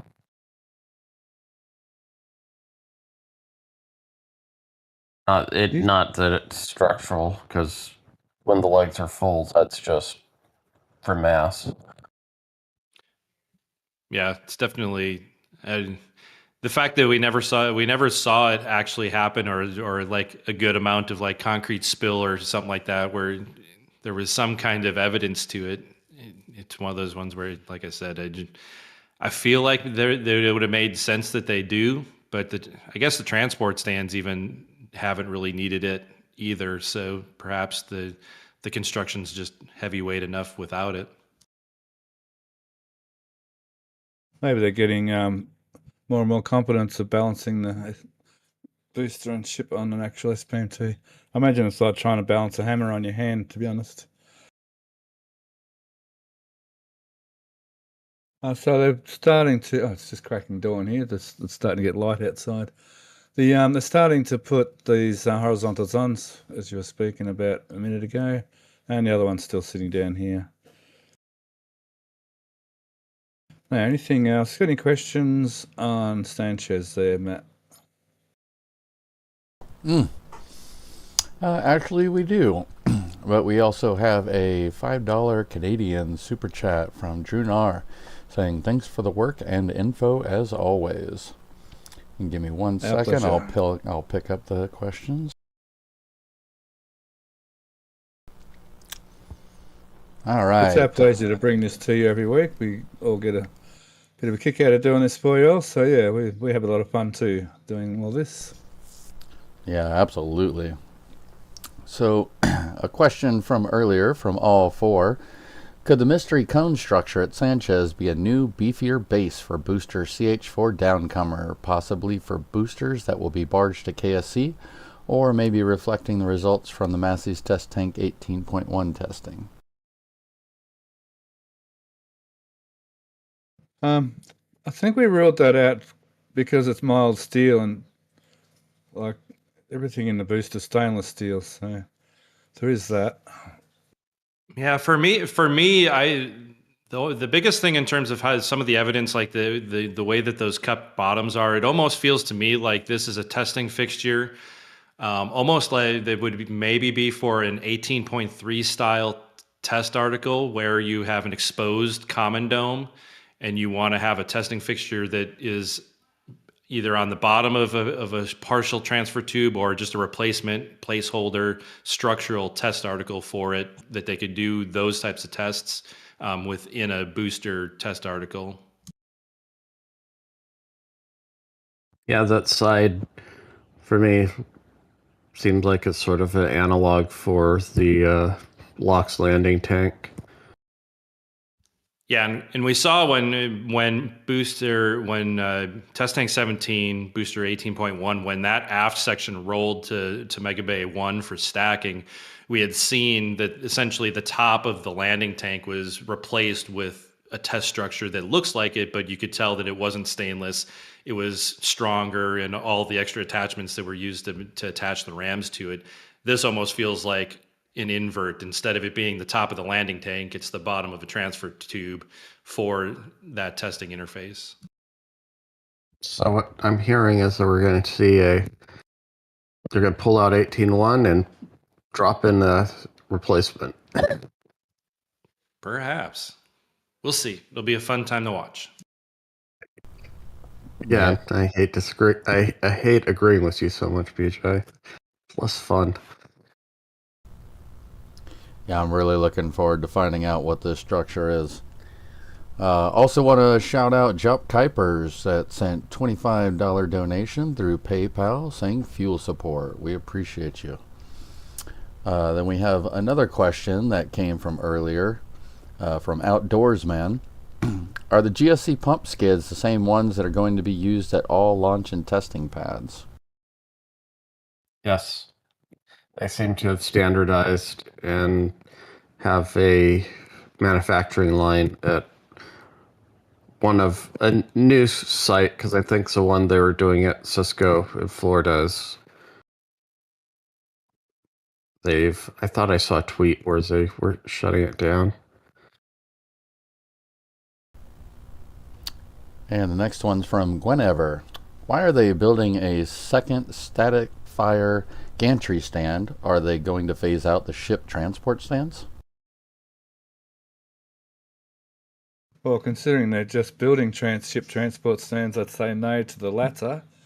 The earlier question, maybe just cadence. I'm not sure. I mean, they may what they may phase out is they may take the ship straight to the launch pad on the static fire stand from Massey's rather than going via the factory once they get more confident with things. But for now, just for cadence, I guess. I agree with loaded up static fire, take it to the launch site, and then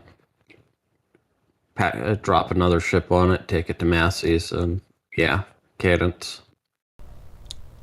Then in between times, there'll be times when they do need to transport a ship without it being on a static fire stand, so then you have the ship transport stands for other occasions you need to move your ship around. Not to mention, it'll probably eventually need to go to Florida. True. Makes sense. The next one is from Kiwi Liam. How much land have they cleared on the other side of the highway from Sanchez? Is it confirmed for the new highway?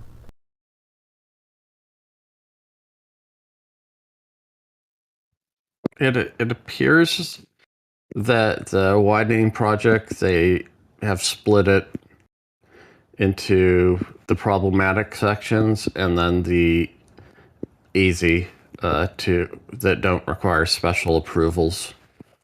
And the amount of dirt and fills are bringing in kind of looks like they're widening it.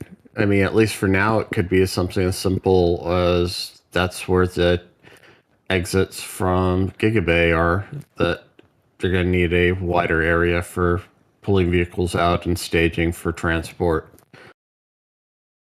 So just park them perhaps on the other side of Highway 4. It does seem really centered on the Gigabay, doesn't it? Yeah. Yeah, and it even starts over at Remedios almost. I mean, I know the word turnout has been used to describe it. I think from Dave. So it's one of those things where it does feel like it's more than just the highway expansion. It is utilizing a lot of the easement. I can't quite say most without seeing the overlay, but yeah.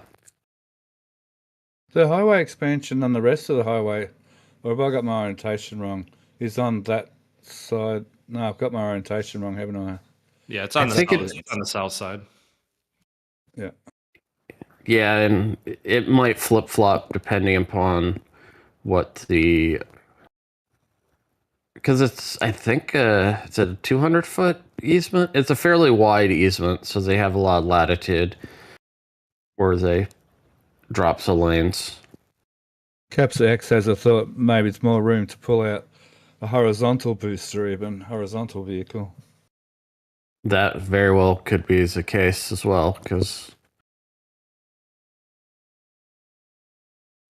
yeah, I definitely think that's one of the debates on whether they would do any breakover in the Gigabay or if it would happen at the port due to being able to make any of the turns, whether it be here or at like the Port Connector Road or any of the other places that might have a tight radius.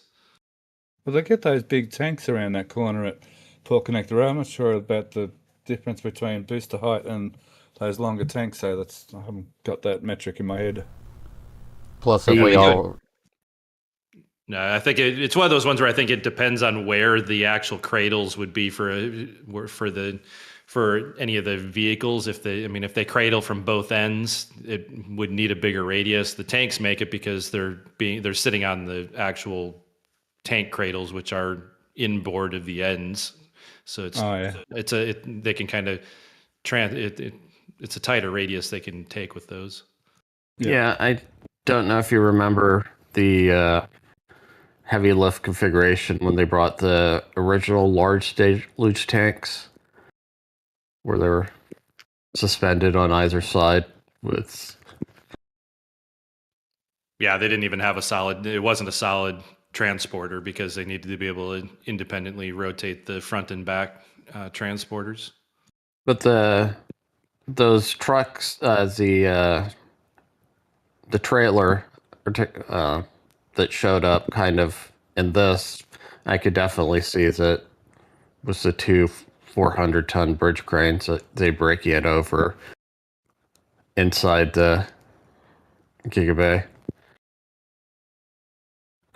Yeah, I've always thought it's an ideal location to break over in the Gigabay compared to the port, where you'd have to use a crane or whatever. But I mean, which is fine. It's quite easy to use a crane and all at the port.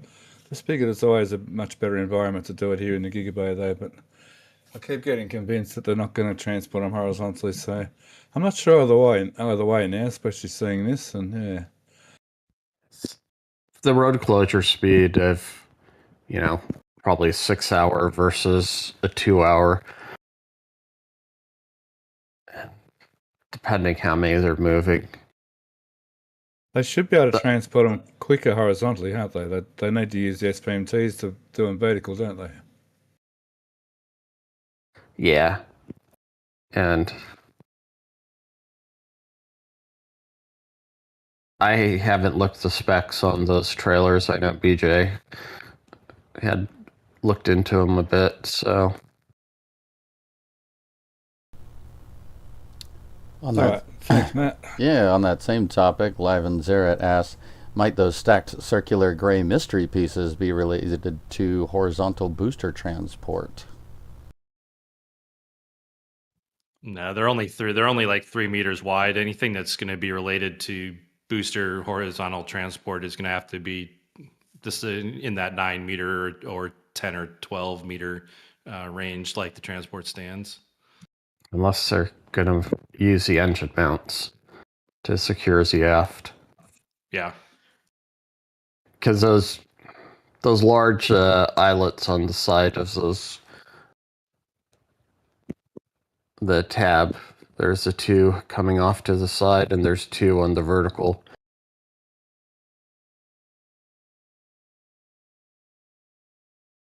Over there, yeah. Yeah, Yeah, so they're quite substantial.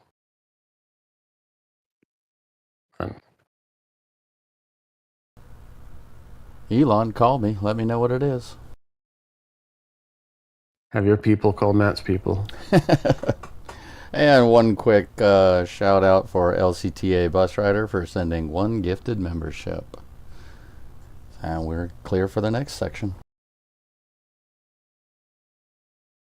All right, cool. Thanks, Matt. Thanks, everyone, for your questions. Really appreciate it. It's always nice to have questions. Now, time for BJ. Oh, yeah. Where you go?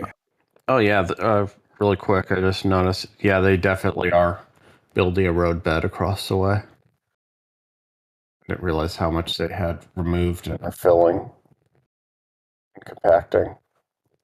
Yeah, it's been pretty active work over there. Yeah. Yeah, I see Dave's turnout. Yeah, I think the part that looks compacted, I think that's the area directly above where they had trenched for the conduit lines underneath there. And I always questioned when it was like, okay, why is the utility work being done in a trench instead of just boring it in? But if it's like under that turnout theory, you'd want to have those conduits better supported, buried in concrete for being able to roll over the top of it. Whereas everywhere else, it's like, okay, you don't have to worry too much about what substructure is over the top of that conduit to prevent it from getting crushed. Yeah, just a compaction on either side of it.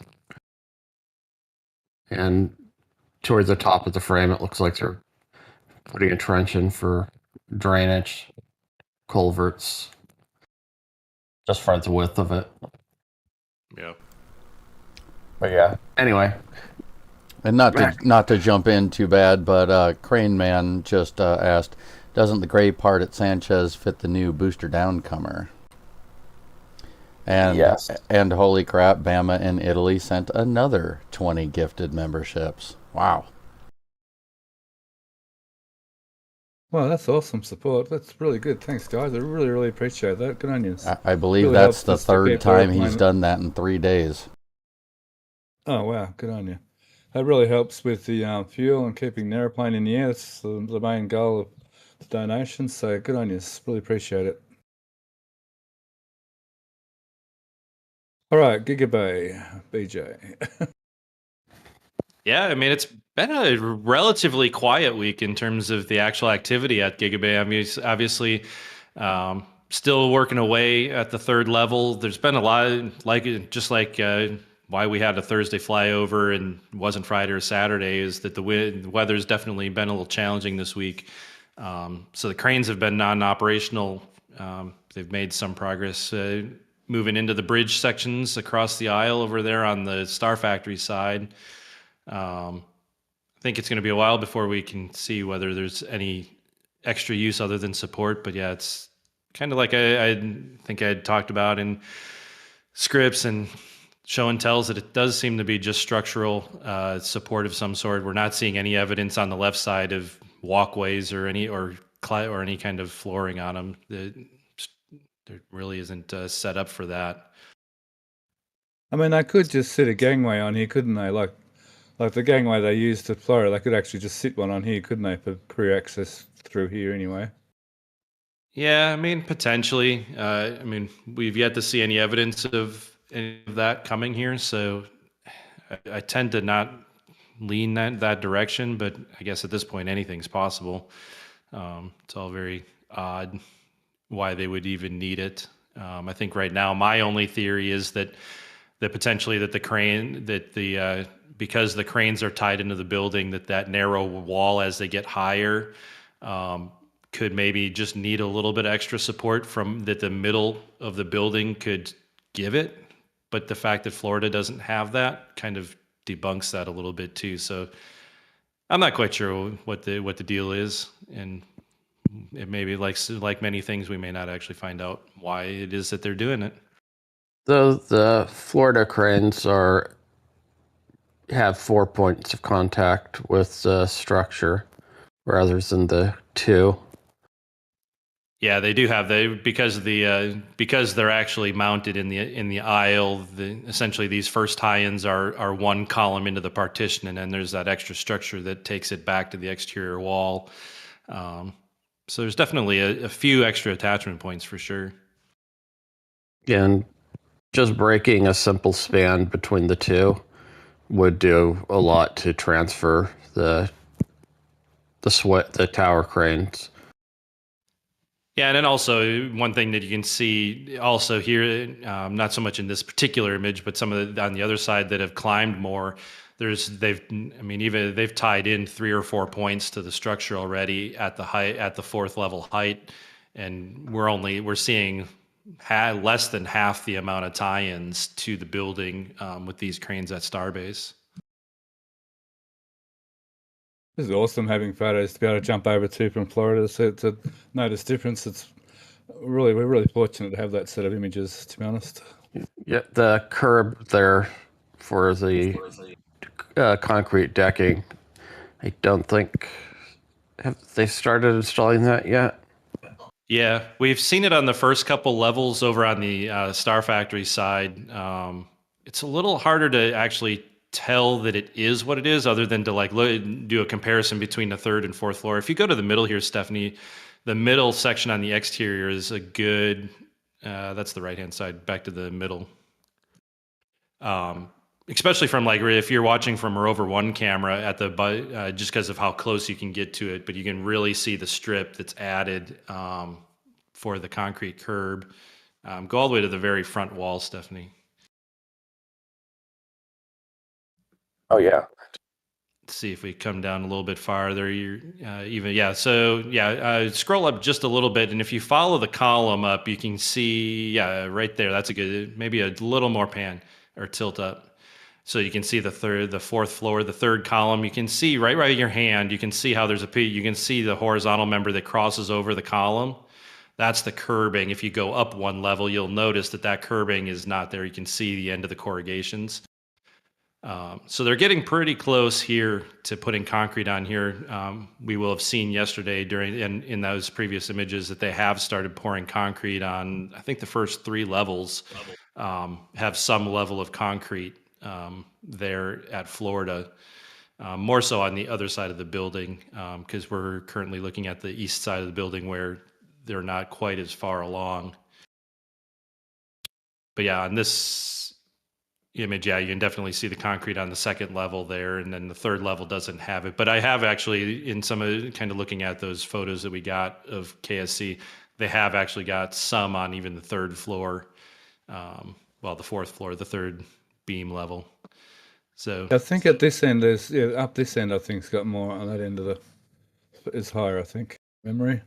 Yeah, so it's good. I think that was another good byproduct of being able to see Florida. I know that's been a question posed to us quite a bit. Is okay? When will they start pouring concrete? Will it wait till everything's in because it would affect the ability to get everything squared up, or can they start doing it before it's up? And I had a suspicion that they would start before they were finished, but I wasn't quite sure how much of the building above would be finished before they did it.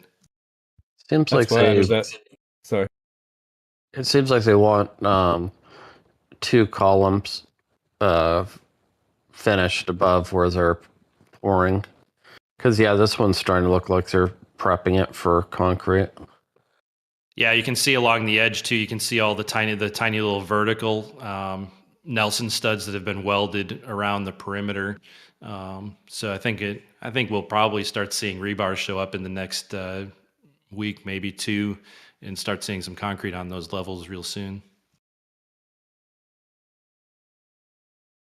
Thank you very much, BJ. Yeah, that's why I added that line in the script that answers the long, that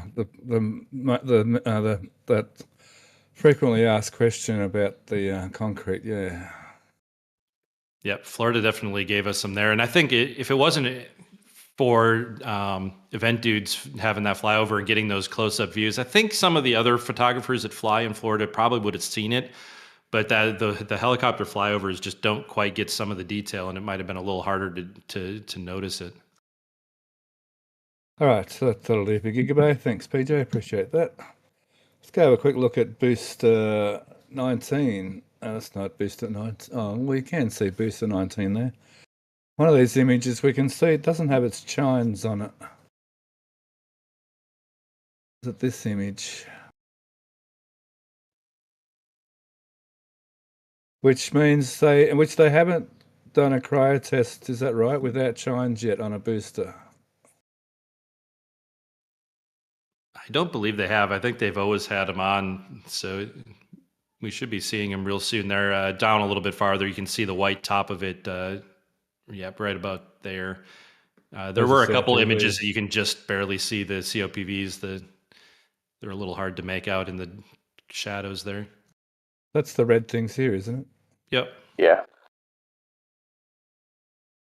I wonder if that's an indication that they redesigned the COPVs race-wise inside the chines. So we still think these red covers will come off, yeah, before they put the chines back on? Probably not. Yeah, the fact that we're seeing the covers on them in the ships, like we saw the Ship 30 or Ship 41's nose cone was unsleeved from its COPV mounts on that one installation stand. It does seem like they're going to just keep them on there. I know initially the way that they were attached, it kind of looked like they might be removable, but perhaps that's not the case. I literally just stuck on with like tape as far as I could see, basically. Yeah, some of them even look like they were just wrapped with like the nylon pallet strapping is almost like how they had attached them to keep them in place. That's awesome. That's pretty awesome being able to see the COPVs like that. Go ahead, Alex. Yeah, they might be some sort of insulating blanket too.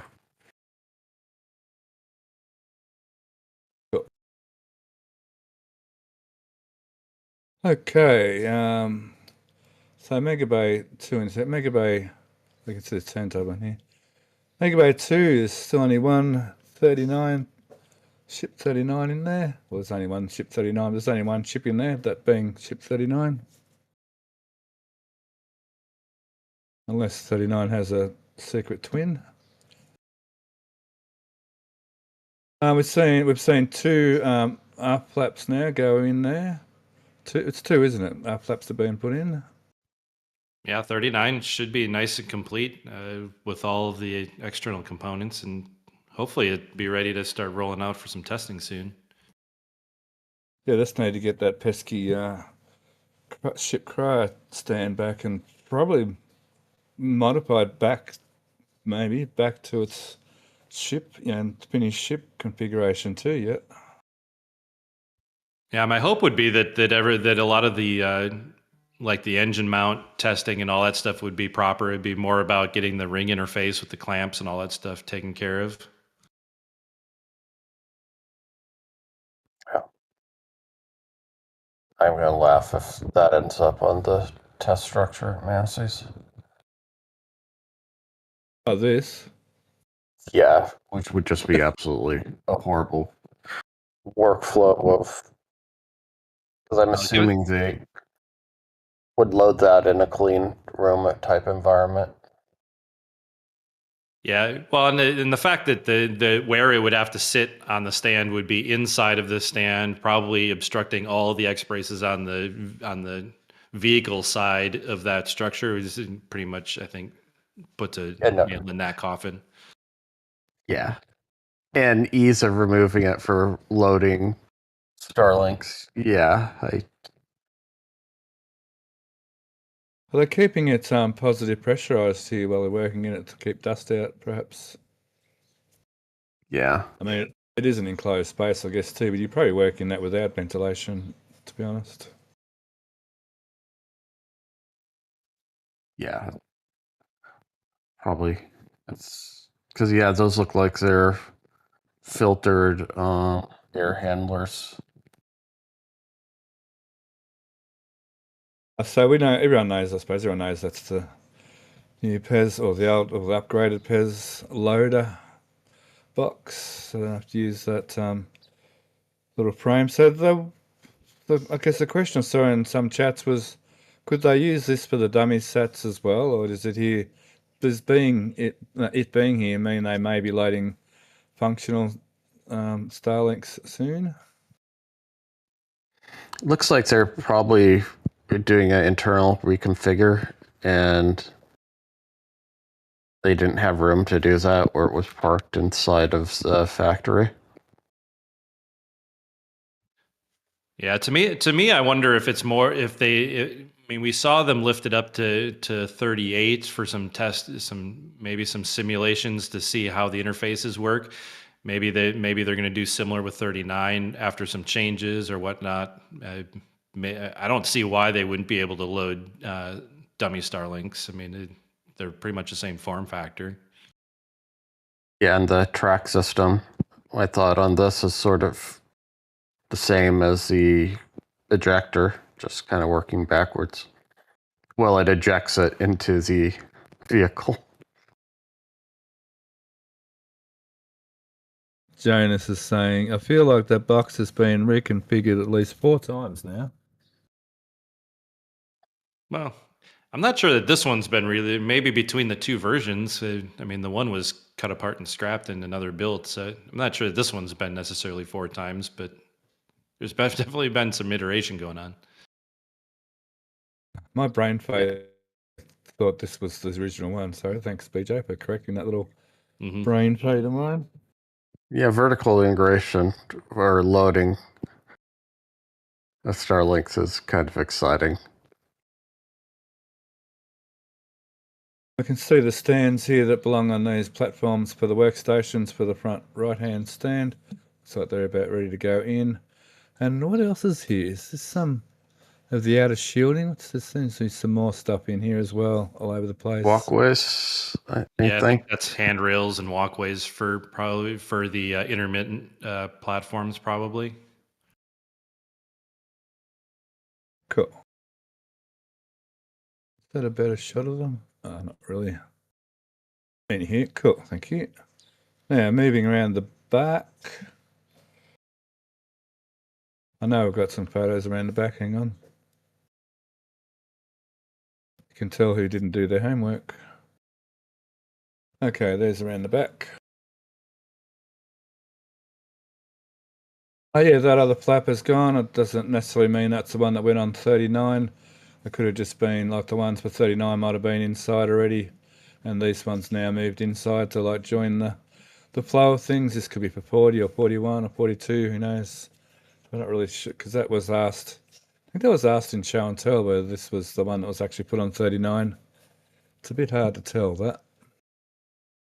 Yeah, definitely hard to tell. I mean, they were installed on 39 only a day or two after the last flyover when we saw them both outside. So I would tend to think not, but yeah, there's the other. I don't know whether you all saw it from, is it McBeast or Mr. Beast? Did a bit of tile work on one of these. It might have been a forward flap they were working on. That was pretty cool to see that video. I guess that's okay to promote his video here. Yeah, that's still on my to-do list to watch that. I know I've seen a lot of the chats around all the views and things that were able to be seen in that video. Where are they putting the HVAC lift or platform on the roof? Yeah. That's what these guys Oh are. yeah, that is what that's for. I didn't really think too much about the 2 units there in that frame on what that was, or where it would go, anyways. Yeah, Is that little square up on top of the the black part of the building? Could that be where it might be landing?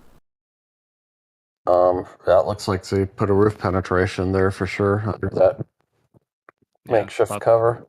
About the right size. Boom shakalaka. Yeah, and there's that big air handler in front of it already. What's that? I'm wondering if that's actually they're putting the bakery in that annex. And we do know they've been going pretty crazy on redoing the whole section over the last few months. It kind of makes sense to keep the hot side out and all the milling and stuff inside. So what's this unit for then? That's a dust extractor. Yeah, which we would imagine was for the bakery, didn't we? Right, but they machine the tiles, I think, after they fire them. Okay, yep. So you can bake them in here, then shape them in here. Yeah, or a reverse. But yeah, because you can see, like all good dust collectors, there's a little bit of waste around them.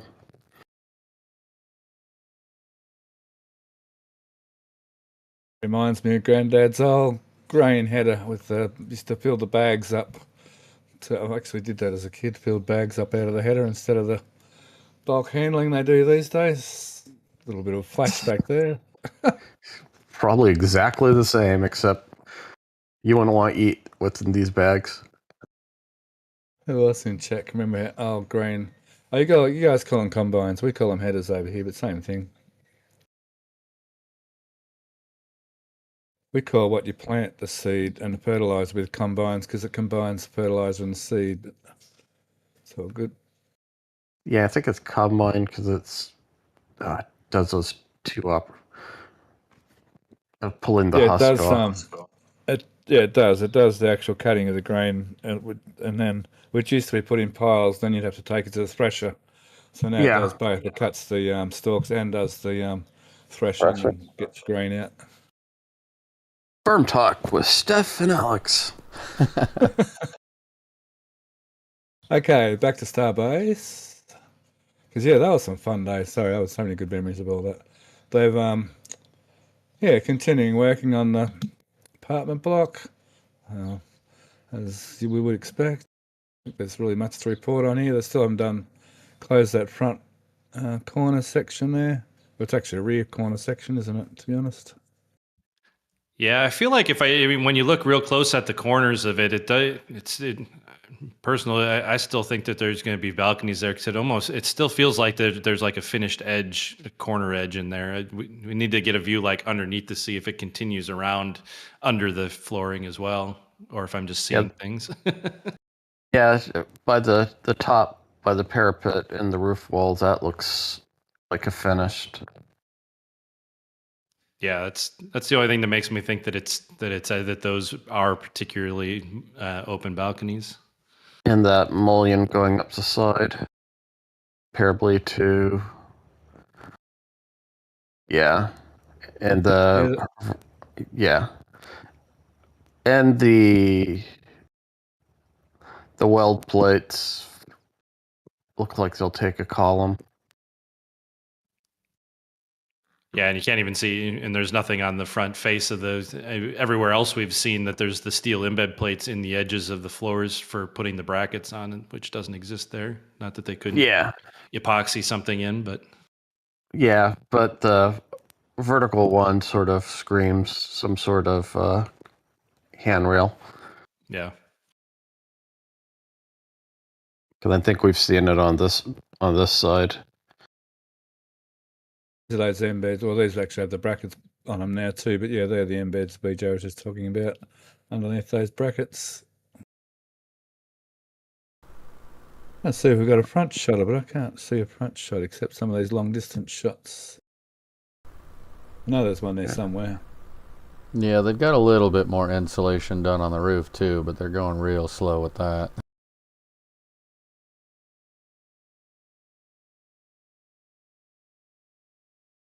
One of this front anyway. We can see last week they had a cover over this driveway like this scaffold.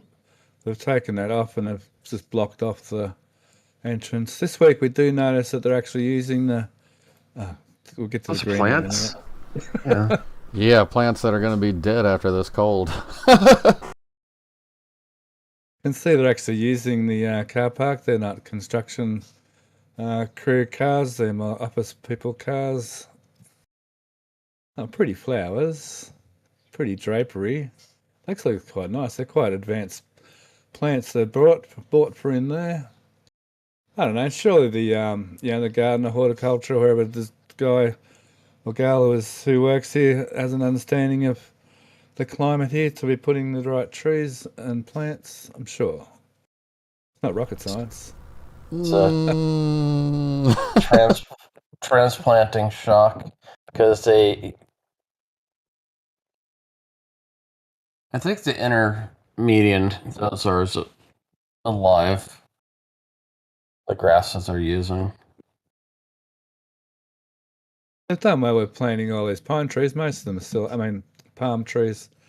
Most of them are okay. These might be deciduous trees being winter time is why they've got no leaves on them rather than being dead. Yeah, and the grasses that they're using are probably similar.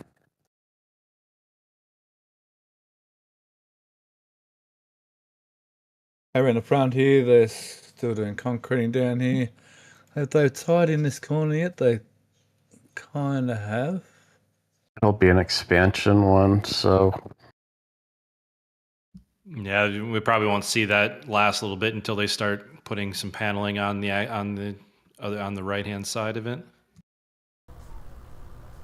that upper facade structure, because it's quite beefy. Yeah. Are they just temporary screens there? Yeah, it's for the elevator. It's for the construction elevator. Oh, of course. Yeah, thanks. Yeah. Fake doors. Yeah. That's blindly obvious when you say that now. Blindly obvious, blatantly obvious. I don't know. There's a proper word there to say, I'm sure. I think blatantly, and I'm subjected to the exact same mistake all the time, so.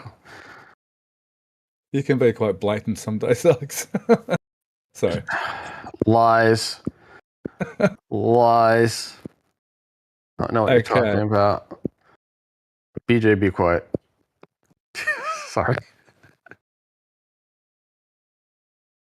I get extra pedantic with BJ in chat, so that's the only reason I plead the fifth.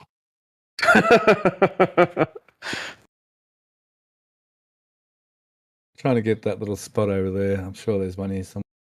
That one will probably do. Yeah, I gave him a hard time last week over grounded versus grounded conductors. So yeah, grounding and bonding was a contentious discussion for a little while. Yes, I understand there's a difference, but some people won't draw that difference.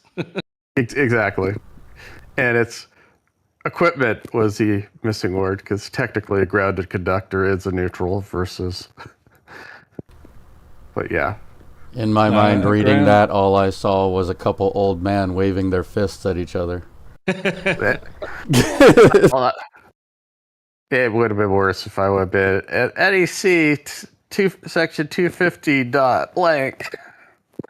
As an electrician, I'll tell you, ground is different to neutral. They are tied together, but they're tied together at a specific spot for a specific reason for safety. And they're treated very much as two different things, even though they do carry the same potential.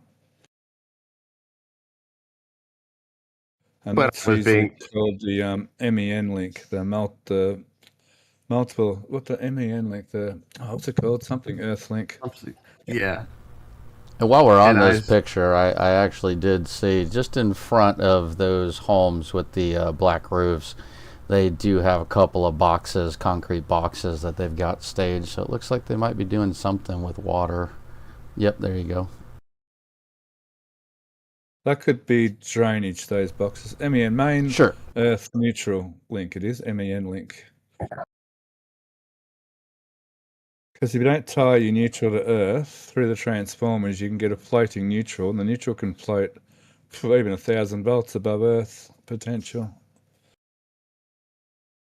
You'll still be the same voltage between active and neutral, but that instead of being 0 to say 240 in Australia, it could be 1,000 to 1,240, which is dangerous. That's why in the old days they used to earth houses with the water. I digress. Sorry, with the steel water pipe, and then plumbers would come along, cut the water pipe to upgrade it to PVC, and they'd get a massive electric shock because they'd broken the earth neutral link, and they'll get a potential between the two. Anywho, sorry, I digress. I was going to say, see what you did, Alex? You just sent us into a rabbit hole. I wasn't even going to bring it up. Well, I was just illustrating to get very pedantic with PJ. So. Well, all right. We all know. It's all good. Hey, I own it. Let's go to some questions. Thanks. We're skipping over the elephant next to the office. Are they demoing out? Well, I mean, they were starting this level already last week. I mean, so it's not really skipping over, just glazing because. and they like grabbed some quote abandoned easements. Grumble, grumble. All right, so we do have a $10 PayPal donation from Crane Man. He says, awesome weekend shows. Sure hope to see more of Florida too. This is my donation for fuel and the next flight. Thank you so much, Crane Man. And then we've got a couple of questions. This one has been holding on since the beginning of the show from Nicholas Dornan. Could it be possible that SpaceX is building another park and apartment build on the side where the tiny homes were at? That was speculated for a while, so that has been a speculation. I'm not going to rule it out yet, but word on the ground is it's going to have something to do with parking vehicles, flight vehicles. One looks at Google Earth, the Hawthorne, former headquarters of SpaceX. I think that might give a clue what's going to go there. A display vehicle or two? Perhaps. I thought more just general parking. I mean, there's lots of room in the Gigabator, but I mean, sooner or later they're going to need to be able to park vehicles somewhere. So I sort of figured that's my sort of two bobs worth. Yeah, I'm kind of in the if it's going to be for vehicles, I think it's going to be just a display. I find it hard to believe that they would put flight hardware there, but that's my opinion. Cool. Like what's up? Snipers in Texas. Now. That was a speculation on 36, wasn't it? If you ever look at signs on the side of the road, the country, you know what I mean. Yeah, even Waterman asks, have they finished the swimming pool yet? And yes, they absolutely have. That's why we don't show it too often, because sometimes there's people out there. So, and the next one's from Leo. Do you think they will scrap the mega bays after finishing the gigabay? Yes, it's just a matter of when. So yeah, there's speculation it's going to be a phase 2 and 3 of Gigabay, but for now, until Gigabay is finished, obviously they're going to very much need the megabays. But yeah, possibly. Thanks, BJ. Sorry. And Ken Copeland asks, if I remember correctly, the Florida Bay was announced to be complete by August this year. Based on our limited data set, what are your guys' thoughts for when they would be done? At least enough for some level of vehicle servicing. August, September. Yeah, Yeah. I think August. at this point it would be somewhere fourth quarter of this year, maybe. Yeah, I think we were talking yesterday that there is a strong possibility that they might try to rush a few of the bays, just that way they could get some things going in there. And that's all the questions for this area. All right, let's head over to the launch site finally. Seem to be taking their time getting there today. Okay, cool. Oh, look, we're already 20 minutes overtime. Doesn't matter, it's all good. There's no such thing as time on these shows. It's all good. We can stay as long as we need to. Time's an illusion. Okay, they've finished their bit of concreting over here, and they still seem to be doing some work down in here, maybe with some of the electrical. There is electricity in here, so I mean, there could be. The guardhouse is sort of on the. Alaska keeps reminding me that people driving opposite on the wrong side of the road in America, so they'd really think the guard shack should be on this side, but people driving in to be checked on the way in. I don't know if they need to be checked on the way out so much. But, there's definitely some electricity going on here. We saw the drainage through here. We can't. Oh, there's still formwork here. We can't see the drainage popping out yet, but there is drainage pipes in here. I think we saw last week from that drainage system. If you look at the bottom of the formwork where it's different, or there's Yeah, the extra support there. Yeah. and this is different. They put the gutter/culvert. Oh, is that the gutter from around the front? Oh no, this is down low, isn't it? What's going on there? It looks like they're going to probably do some sort of settling before they let it percolate over the edge into the wetlands. Oh, it's above ground. Oh, okay, so it might exit out this end. So they might put some of that, like filtering material in here. Yeah. Go on. No, I was going to say my quick question was why are they doing the wraparound at the front? It looks like it's kind of wrapping around and then going off at more of an angle, even now all the way at the very front where it's still rebar. Guard check. Yeah, it wraps all the way around, kind of like a teardrop, and returns back, almost like there's going to be a small building area inside of it. That's reinforcement, so when they clip it with the SPMTs, it doesn't knock the wall over. That's what's going on there. No idea. Like I said, but it's sort of the wrong side of the entry for being a guard shacks. But anyway, it doesn't mean it's not going there, that's for sure. Yeah, just talk through the passenger window. It's all good. It works for Australian, but yeah, not so much America. Huh, I didn't even notice they'd painted all this in here. It's almost like this slab was designed especially for that tent. Okie dokie, launch pad. So, not so much going on this week. Looks like they've been maybe welding up under. I'm sure I've got a better picture on that. This one will do. Looks like they've been maybe welding up under the hood doors here, and they're protecting the arms with these welding blankets. Yeah, there's definitely been a couple of nights recently where watching like Nerdle or LabCam where you can see the distinctive glow of welders coming from within the ring somewhere. Occasional So even at this, sorry, let's go again. Oh, and the occasional slag makes it through the lower scaffold platform. So even at this late stage, they're still doing some modifications in there, which is, I mean, kind of good, kind of, I don't know, worrying? I don't know. I'm not worried. I mean, they're shot this week with some clothes, so. Oh, good. They're starting to make them move in and out. This particular image is a good one that you can see down next to the flame buckets too, to see the covers over the sumps. Oh wow, it is too, yeah. And funny enough, the actual sump covers themselves are off to the left. I'm curious if they're permanently or temporarily removed now that they've got some other cover on them.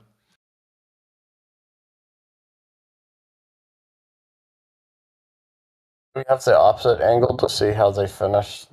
They finish the other side the same way. I haven't seen it. I think the other side shows that they haven't done anything to the other side yet. Okay. Yeah, Alex was talking about the front, the bunker side of the flame trench, as opposed to the over where there aren't sumps on them. Oh, I see. Oh, that's not it. I don't seem to see any materials to install any of there, so I'm wondering if that side will just stay as it is. Let me get a closer shot. Some might be closer. Definitely looks like they might.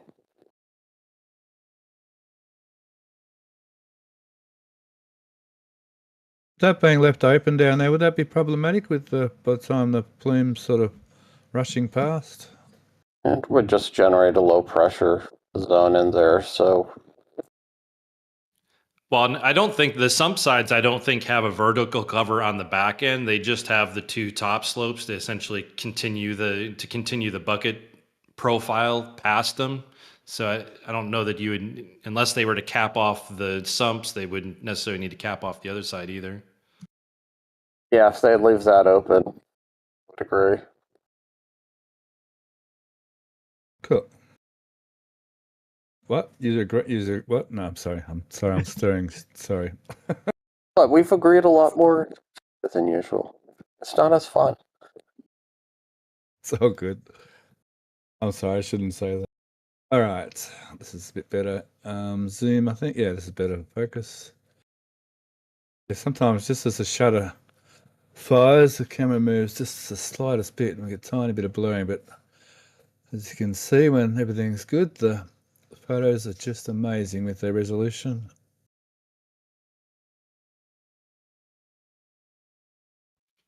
Yeah, in this image, if you go back down just a little bit, Stephanie, one of the things there at the carriage, we haven't really talked about it too much, but at the in the middle, over on the left-hand side where the connections come up off of the cable chain, you can see it to the right. That big block obviously is electrical, but just to the right of there is where the hydraulic systems come on board.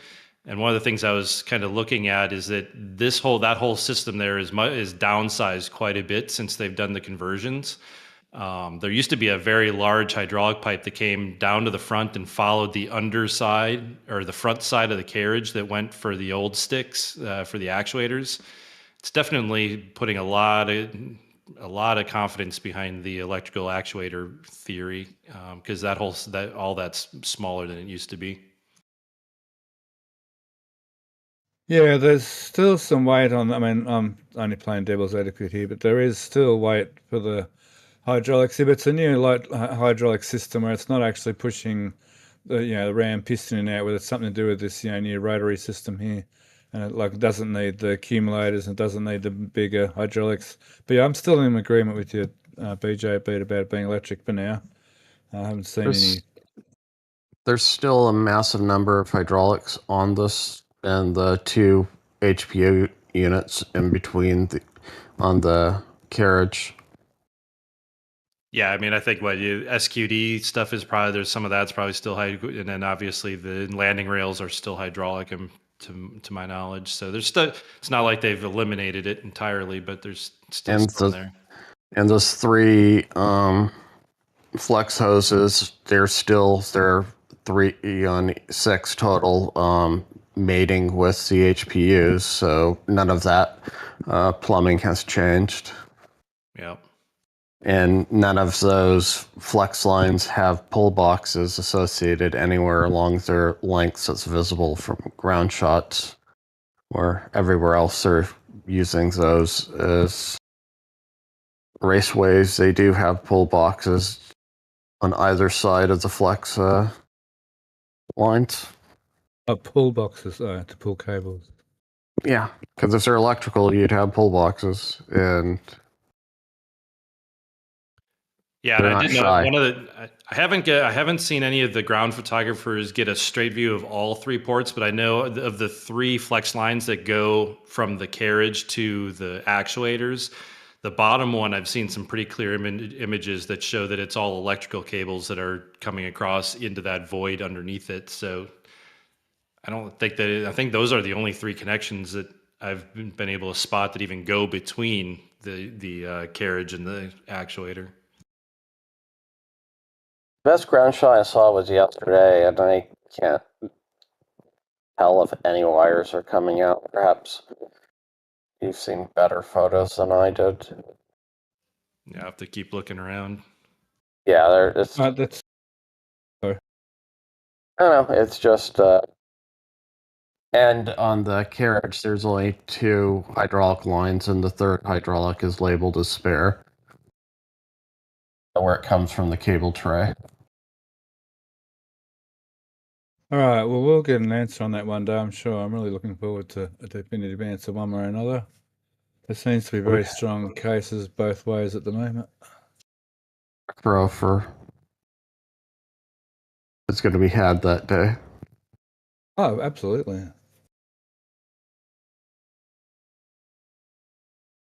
Okay, so I was saying in here, there's maybe doing some modification with the electrical system in here too. I'm not saying it relating to the actuator or anything, but it won't be anyway because this is the SQD arm. Don't listen to me.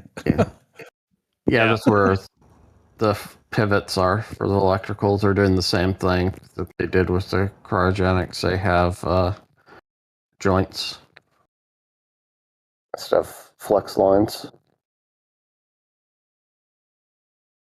Cool, and there's a new vent we think. Where is it? Is that it? No, hang on, is that it? Down. No, that's electrical. Down. Down. There it is. Oh, there. Yeah. There are 2 tower vents now. There's one over here and there's one over here. And there's 3, and there's one around the corner there, obviously. And they're the 4th one towards the tip of the arm. Oh, out there, okay. Yep. I think I missed that one. Oh, let me see if I can see the tip of the arm. That one's harder to spot. Yeah, I was gonna say, I think I've for the most part taken your word for that one, just because I don't think I've done enough. I think it's one of those ones that you almost have to look for it in the ground shots, don't you? Just because of where it's located. Yeah, it's not where's your hand is next vertical. You can see one of the down, straight down on the black vertical column. You can see one of the lines coming across, and there is or was a vent on in that area, but it's not visible. It's in that area down below. But you'd have to look on some of the ground photos to see it. Whether it comes right off of that vertical pipe that's just off to the right of the structural tube, right? Yeah. Yeah. And whether or not it's going to stay or whether or not it's just they're testing lines is to be, because it does look kind of like an afterthought. Yeah, it does look like it's fairly well anchored to it, to the tube, so it does feel pretty permanent to me. We've seen various bits and pieces of pipe around the place added during testing and then changed for later on. So it's testing is always an option when there's a random piece of pipe that can't be explained. Also, like you said, or like you said, it's permanent. The now newly named Stephanie building is still there. I like that. That was suggested in Show and Tell. We should name that after Stephanie because I hate it so much. With passion. I hate it with passion. All right. So I'm in a really zoomed out photo here. Sorry, Mauricio. He doesn't like it when I use zoomed out images because he doesn't like the blur. Hang on, that's not the right photo. Hang on. Which is fair enough. That's him being very professional photographer, and I get that. Sometimes you don't have a choice, but 99% of the time, there's always a nice close-up image for us to use. So there's not much to talk about here. I don't know. Like I said, it's a bit of a blur whether we talked about this new plumbing this week or last week to do with the new water pipe that's been installed here. Coming from the town supply, there's been a new water pipe installed which didn't take the direct route by any means, and ends up being over here, and then gets branched off and comes over here, and then comes under here, and then comes over here, and can't remember which week that was. Yeah, it was new last. It was new last week. Yep. All right, cool. Yeah, the only addition is at the far end of the retention pond. They are plumbing the blue water main.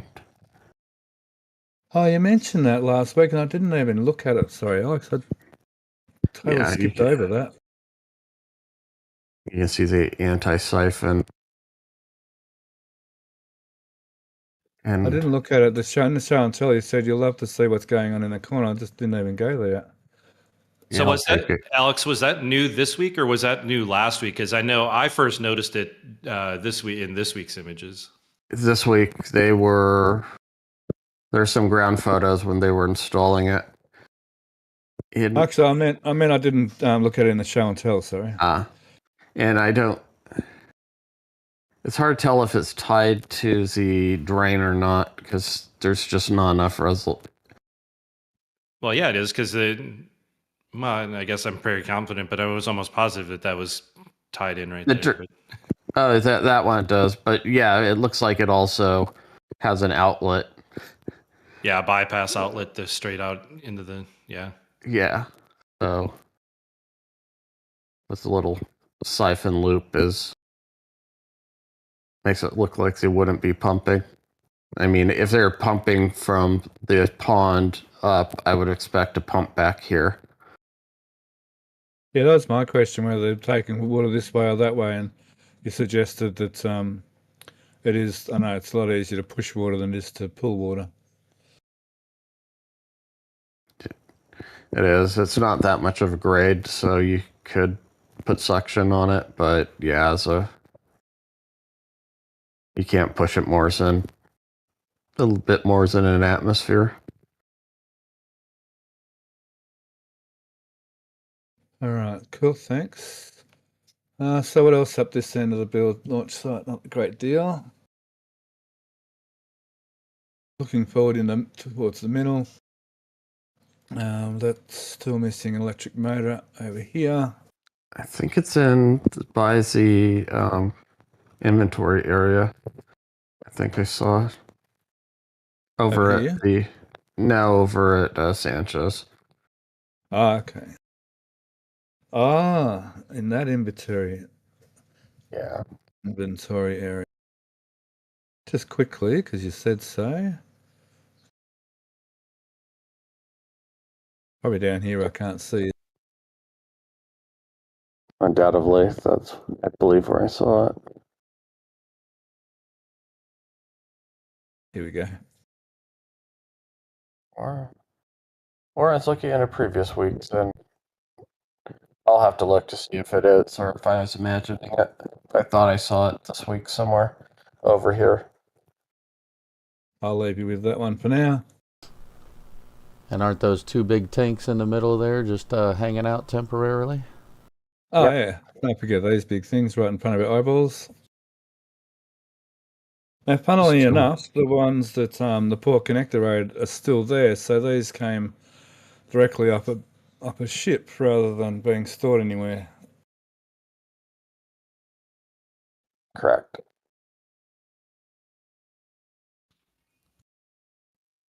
As we can see. Which I think is even more interesting to me because I'm like, where are they going to put 5 tanks? Yeah, so those 3 are still at the port. This is this week's photo. So they're still at the Port Connector Road. There's room for 4. We thought maybe they were moving these out of the way so they get these out, but that didn't happen, did it? Sorry, Alex, go ahead. They so far have room for 4. Where they were putting the footings in the last couple of weeks. Could they Yeah. maybe be putting a couple in at that long, skinny section of the ASU? Potentially. And they only have 3 fill skids, at least staged. Just to the left. Yeah, right there. So there's 3 methane skids like you have on either side of these tanks. Yeah, and I disagree on the having room for 4 tanks there, at least in terms of the footings that are started. But yeah, the skids definitely seem to almost suggest that it's only going to be 3 there. And I mean, they have room to extend it for. Yeah, I mean, you could extend it probably to maybe even fit all 5 in there, especially if they maybe did some other modifications. But for what they've prepared so far. Yeah.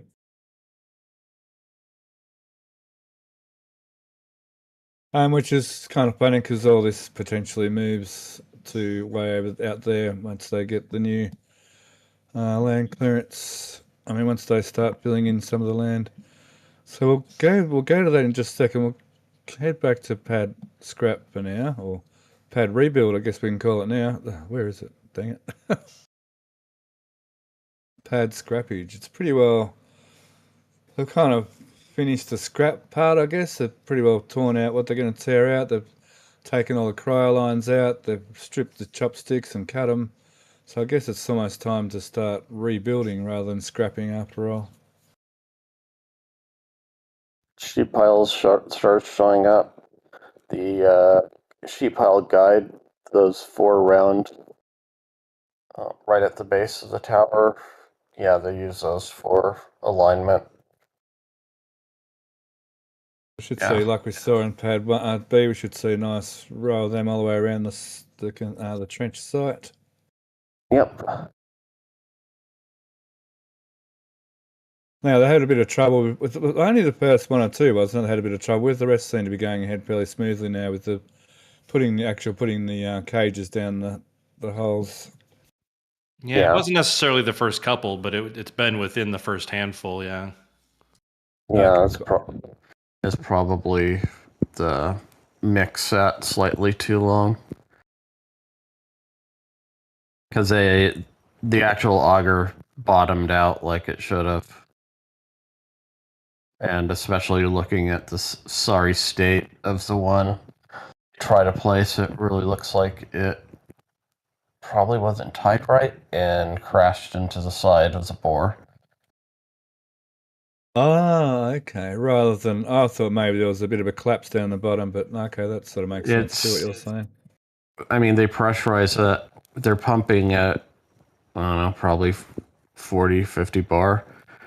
And the hole is supported by the concrete as they pull or grout, actually, as they pull the auger out. Yeah. But it is very susceptible for if the slump is wrong, because these are fairly congested rebar on these cages, so you have to drop them down pretty quick. And since you can't apply really even pressure to the top, the only way you just put the vibrator on the side of them to try and wiggle them in when they stick. There's a detail I hadn't noticed. I've had to build scaffold staircase up here to meet the old staircase, because remember, we used to go out around the annex. Been doing a lot of more demo work at night around the tower base too. So we should see something similar to Florida at the bottom of this tower, perhaps, as far as with the drawworks being put back around that side, and the sort of, as opposed to how we saw the tower base at pad B here, but maybe more looking like Florida's. Not like this one, but like at Florida. Well, that wasn't Florida. Yeah. Similar. Cast in place concrete rather than the speed core, I'm imagining.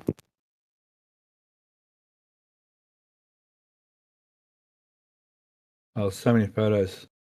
to look through to find what I'm looking for. Yeah, this sort of that's not the right. Yeah, this sort of deal as far as the tower base goes. I know so many good photos in this batch.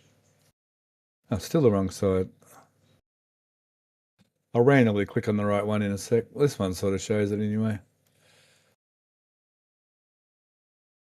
It's sort of similar to this rather than what we saw at pad 1. Yeah. That's like the first major visible change between this and Starbase's tower. So we should see, so this should look sort of a lot like Florida compared to pad B here. Except for the stairwell, yeah. Yep. But you can see on Florida's where they replaced all the cryogenic pipes going up inside, and yeah, with the vacuum jacketed. The other tower's been stripped. Do you think this staircase will stay on the outside? I kind of hope, in my imagination, I really hope that they put that on the inside. But I mean, I suppose it hurts being on the outside, does it? Only for Yeah, I would imagine as long as any issues with the drawworks cable going up, because we're anticipating the drawworks will move to the left side like it did on the other side. I have the suspicion it's going to stay. I agree. I would have loved for them to take it out and somehow try and install an internal one instead, since they're stripping everything else out of it. But I guess we'll see. How's chat going along? We're like up to our third hour. Is all right over there in chat? You still with us? I can see. Oh, yeah, still 800 of you. Good on you. It's not a bad turnout. Thank you. Haven't put everyone to sleep yet. Give me time. And I guess this whole... I'm almost there. I think this whole arm, I think... Personally, I think this whole arm will come up and they'll do the upgraded design arm, to be honest. It probably will, because they also have to lower it. Yeah. And there's no hinge point in between the 2 hinge points like the other towers, where there is at least one there from stacking time that they could... They're pretty much trying to install a new one in there would be impossible. And the Florida one, they did redo the back end before they installed it. And it's got the design different. There's that bar up through here that's different on the new arm as well. Yeah, they redid that on the Florida one. Oh, that was what you were talking about, sorry, was it? Yeah.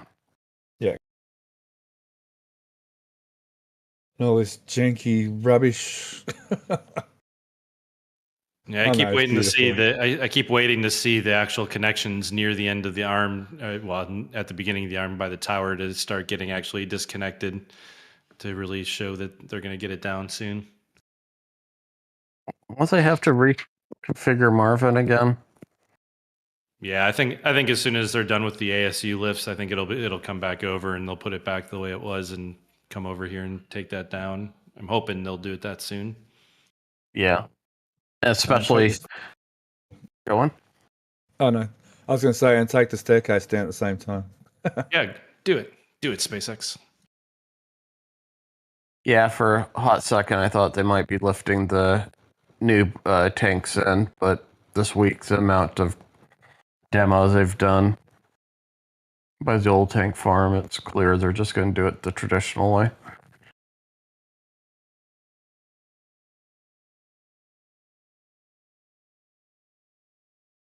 Demoing. Oh, the old tanks. No, yeah, I think he's just referring to that they'll roll the tanks in with SPMTs and not have the concrete pedestals like some of the old ones where they'd have to lift them in. Okay. Yeah, because they're really demoing out the former methane side. It looks more thoroughly than they did the lock side. And they have 5 of the pedestals just to the right in this frame of the little tank by the 2 large stout horizontals on the right side.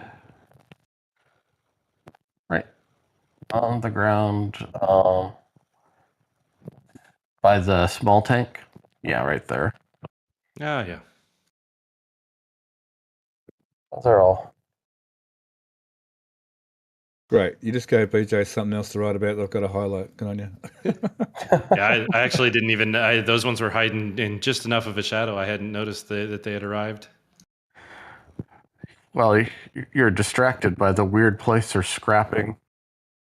Yeah, yeah, by the pipes that they brought from the storage lot just to put them in a dumpster at the launch site. Oh, yeah. We thought they might be getting put back in. They were taken from. Where's the picture of that pump farm? You don't have to show it. Yeah, I'm going to. Close your eyes, Okay. close your ears. Okay. What do they call that? A warning, PR warning. What do they call it? Oh, in here. This is the shot. Yeah, down in here they had this. They changed the direction of the flow, so they had to put a couple of new pipes down in this area here. And then they brought those pipes back, and we thought, oh, good, maybe they're gonna put them back the other way around. And then, no, they just went and chucked them in the scrap bin right here. All right, Alex, you can open your ears and eyes now. I believe you. Okay, ASU, man, they're sort of flying ahead here. They're getting these bits and pieces in place. We still haven't seen any sign of the taller box thingy here yet. Thingy, that's the word. That's what it is. It's a thingy. Column. But they have the other ones to install before that. So that would have been quite a reach, BJ, wouldn't it? That amount of weight at that distance. That's a fair amount of reach, isn't it? For that amount of weight. Yeah, and that's why we were seeing all the auxiliary tray stuff. I mean, I'm not sure what the total they ended up with, but I know as they were getting ready to lift the newest one that arrived after the flyover, they were definitely loading up the counterweight tray more, and that's not even nearly as far of a reach. It's all about weight versus distance with these cranes. The further you go, they're limited in distance and they're limited reach. I mean, and they're limited with weight. And the further you go out in reach, the more limited you are with weight. Which I think is fairly well known amongst everyone who knows anything about a crane.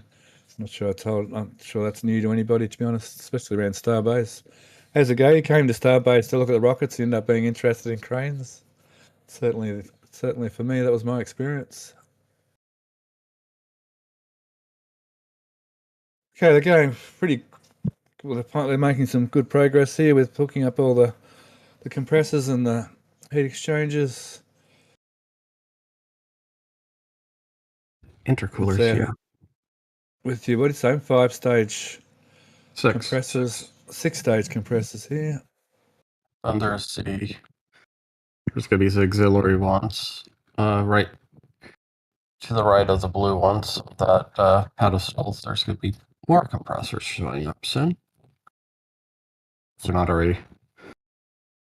Yeah, I thought I saw them get delivered earlier this week, but I was mistaken. Oh, you mean my right, not your right. Yeah. Alex knows how to talk Aussie. Because we're upside down and backwards down here, he reckons.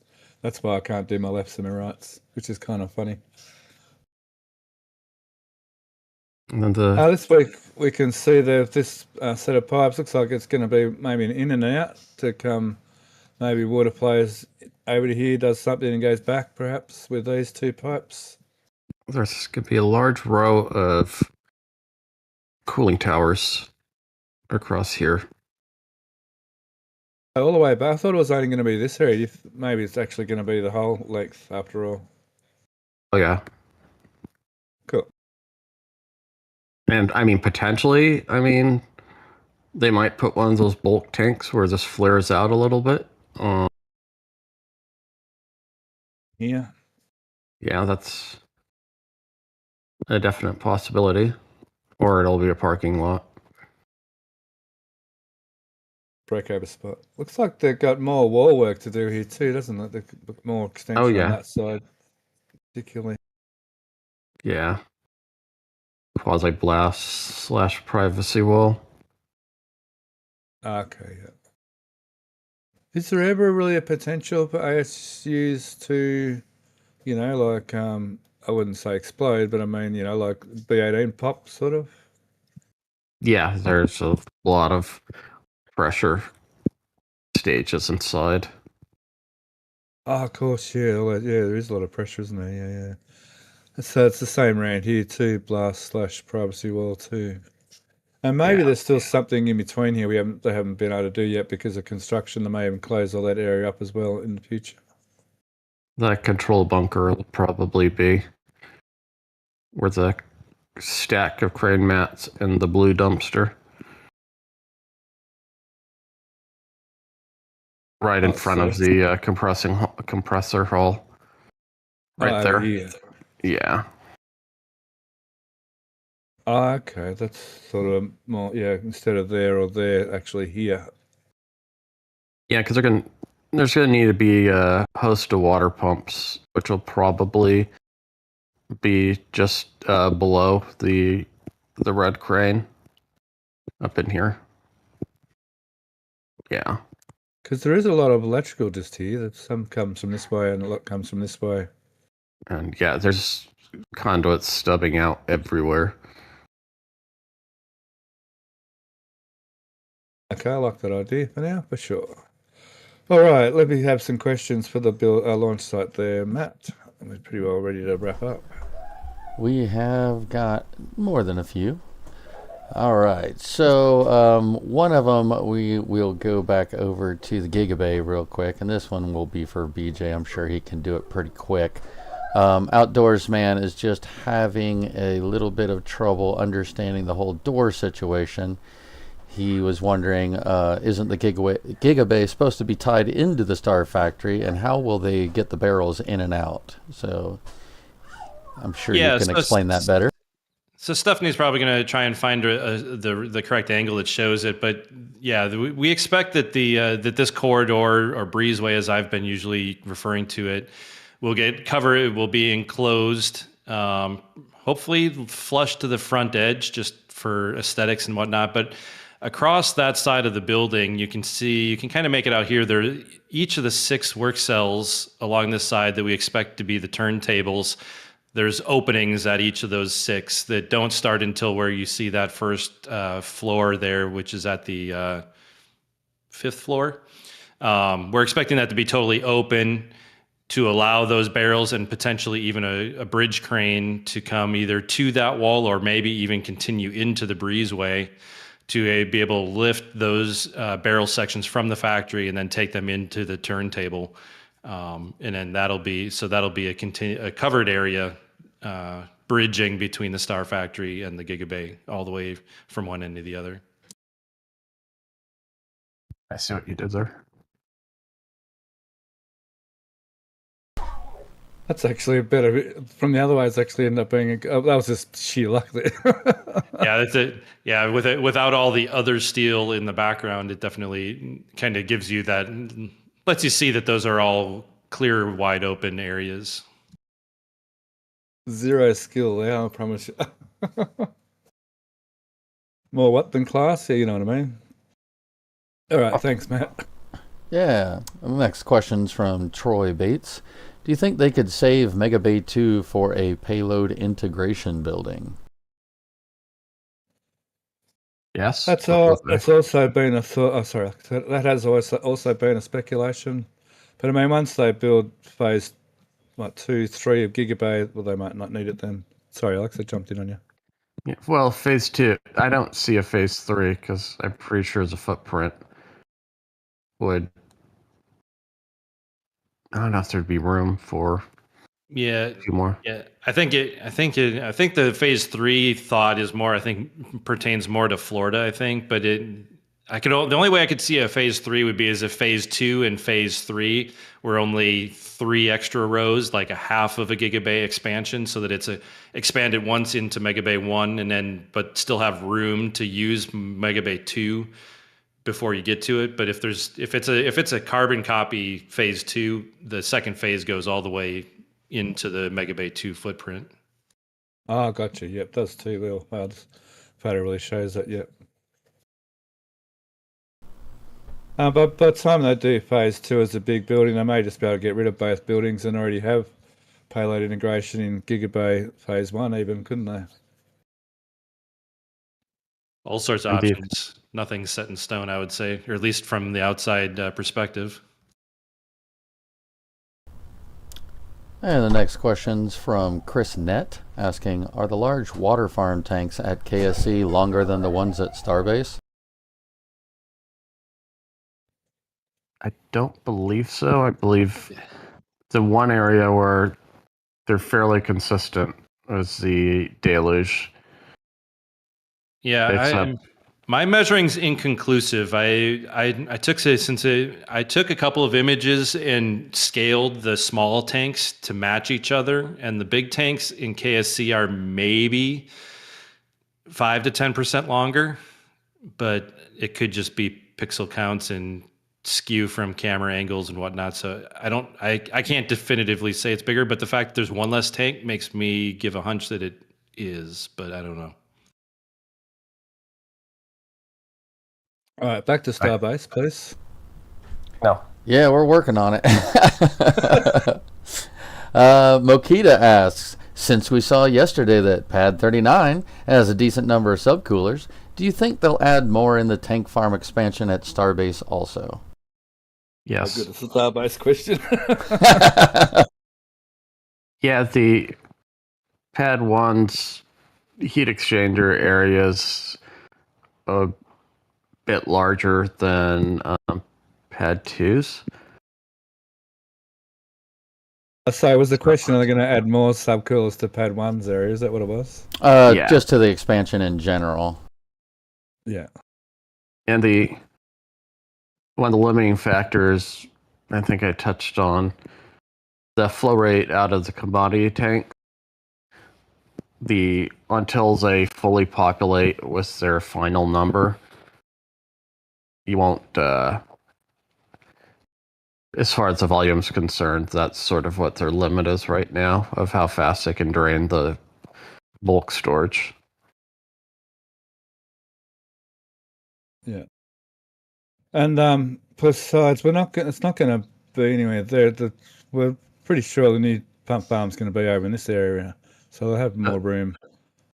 The pump's going to be there and dead center frame on the little island of non-wetlands. Yeah, right around there is where the methane farm is supposed to move. Actually, reminds me to quickly look at the surveyor marks. They've been putting surveyor pegs out to mark out their expansion. It might be the wrong image. There's some good shots of it here. I did mean to cover that. Yeah, you can see the monuments. They replatted the site, so yeah, that area between that and the wall, or the rope wall, they replatted and they recovered that previous right of way. And then on the little non-wetlandy place, it extends up from that monument probably twice as far onto that little islandy, non-wetland island. It doesn't extend too comes along far. and comes out a bit, does it? Yeah, there's yeah, probably about a third of that is part of it, but most of it's state land.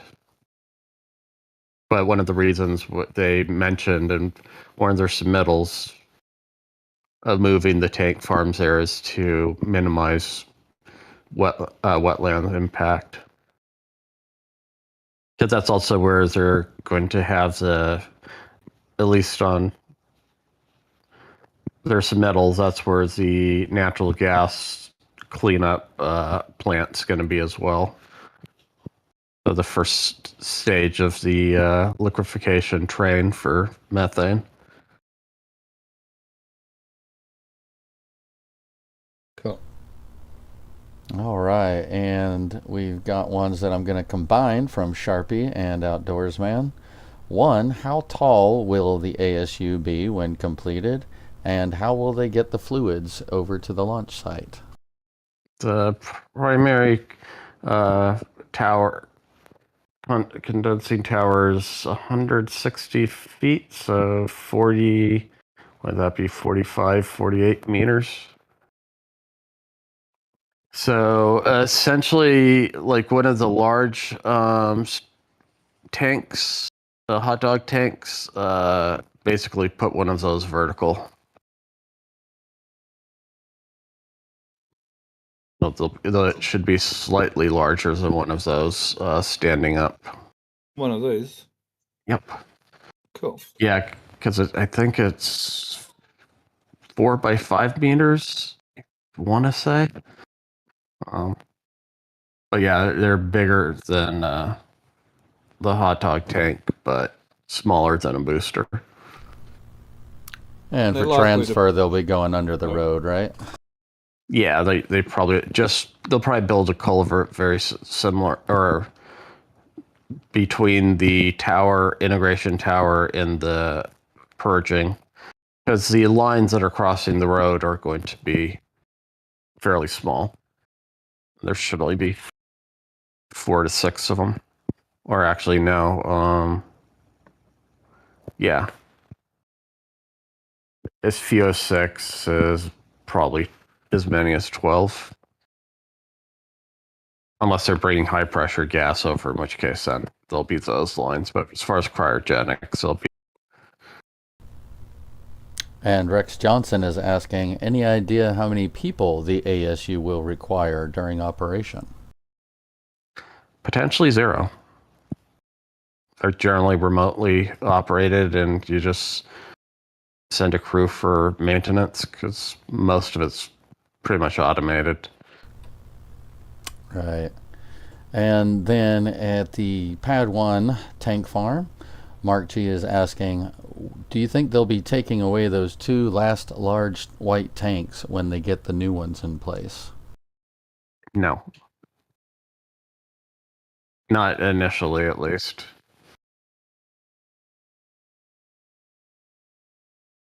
These big 2 ones, these 2 big suckers? Yeah, those ones. Well, ideally, they're going to remove all of this rubbish. If you look on the pipeway, there's the silver tie, and then it ties into the main methane line. Just to the left of it, there's a liquid vapor return. There's 2. Next to the main propellant, just to the left of it on the main pipeway. Just follows. Yeah, that one. If you follow it up, there's 2 capped T's that are directly in line with those other 2 bulk storage tanks. Down this way. Right where you were, right there. If you zoom in. There's one, and then there's the other one. So I'm imagining those 2 tanks are probably going to stay, at least in the near term. Do these tie into it as well? No. Oh, good. So they're going good. Potentially. I mean, yeah, they're not needed with additional ones. Yeah. And in that same area, Stephen Gaming is asking, when Pad 1's up and running, will the steam from the flame diverter reach the ASU? Yes and no.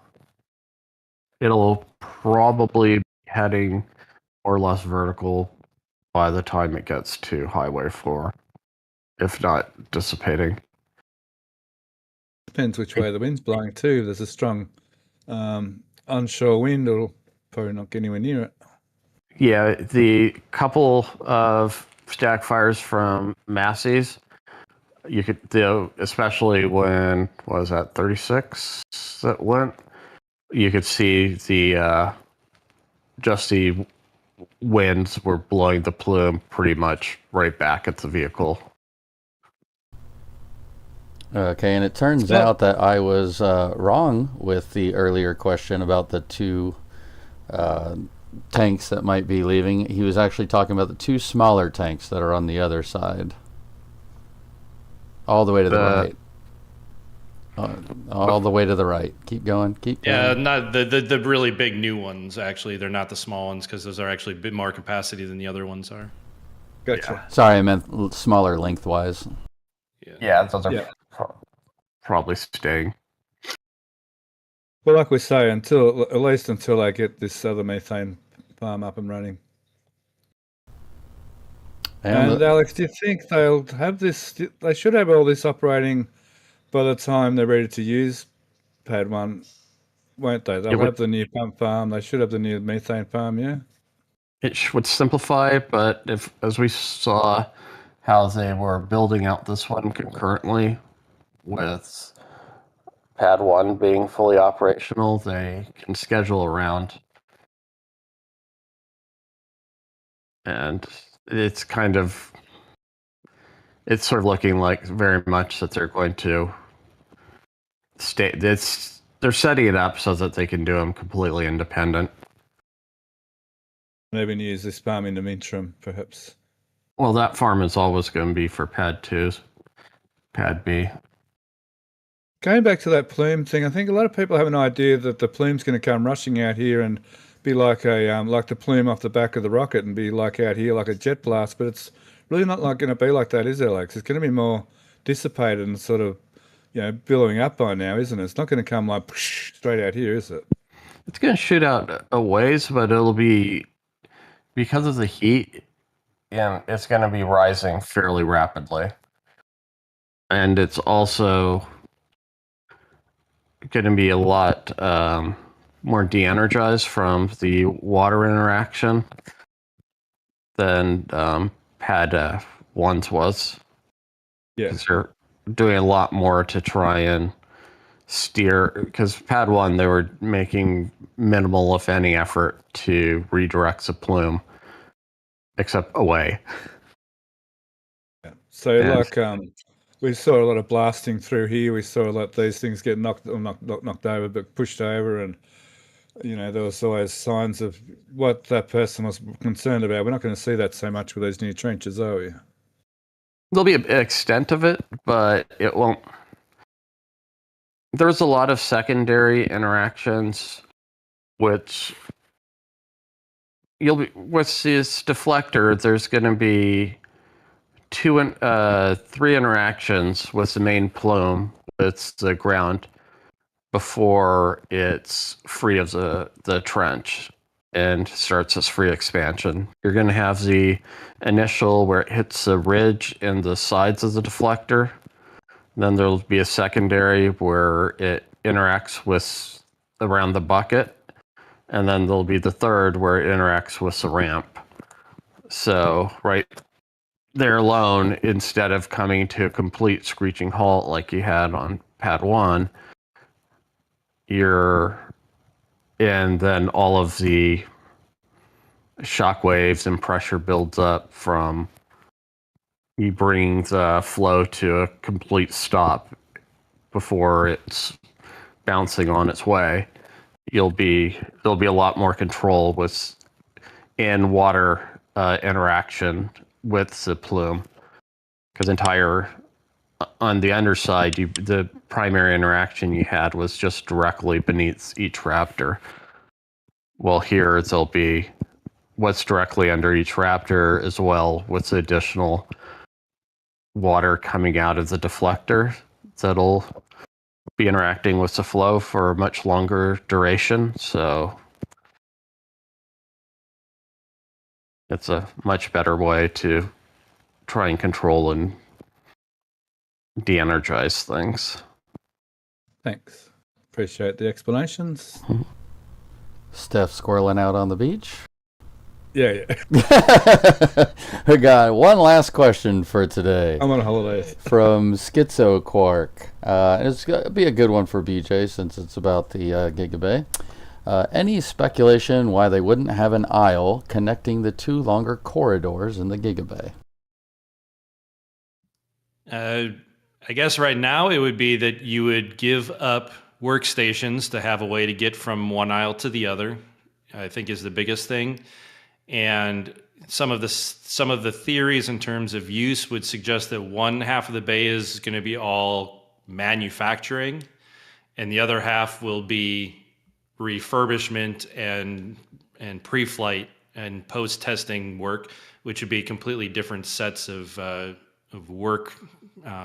So it kind of gives a good differential between the two sides that would not need to have a direct path.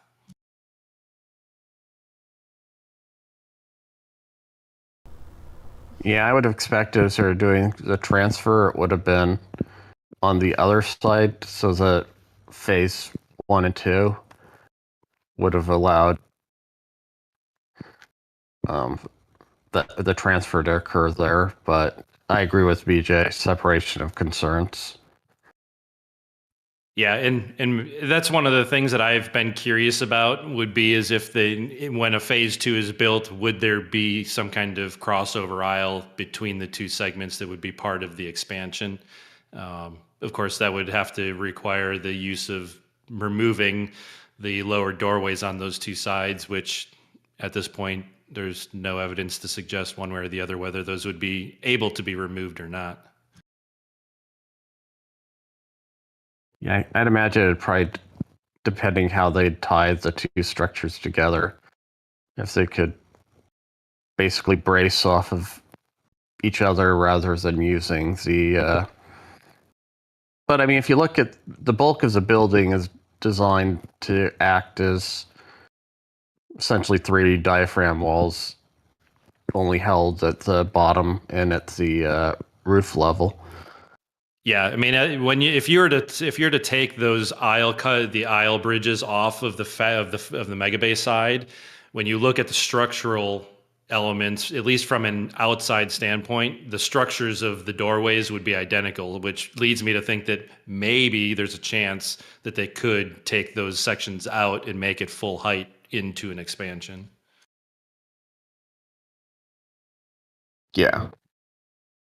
His artist comment. One good thing is that if the only tall gigabay doors are on the roadside, that means R1 camera will still see ship boosters moving in and out. Yeah, they'll see it both ways, but yes, I get what the comment was that you were guaranteed that full size will come in and out that way only, and not have some secondary opportunity. Sneak out the back. Yeah. Yeah. Oh. Yeah. And what the bridges that are connecting over those two doorways, at least from the floor heights, I thought we had talked about, BJ, that maybe that's where a lot of the mechanicals for the structure would be. Now, as they're starting to. Yeah, I think there's a chance there. I mean, it would be interesting to see if we get any views in there, if there's any like actual heavy machinery in those, or if it's more of a bridge over, and that it's just that walkway that most of the actual machinery could be on either side of it. I mean, obviously, if some of that stuff's all door related, the doors would move, and then you wouldn't have the equipment there after the doors are removed, anyways. But it's really hard to tell. Yeah. Oh, Vix in the chat. That's a funny comment, Vix. I don't think I'm going to read that out loud on YouTube. That's funny. That's very, very funny. You're a funny lady, Vix. Good on you.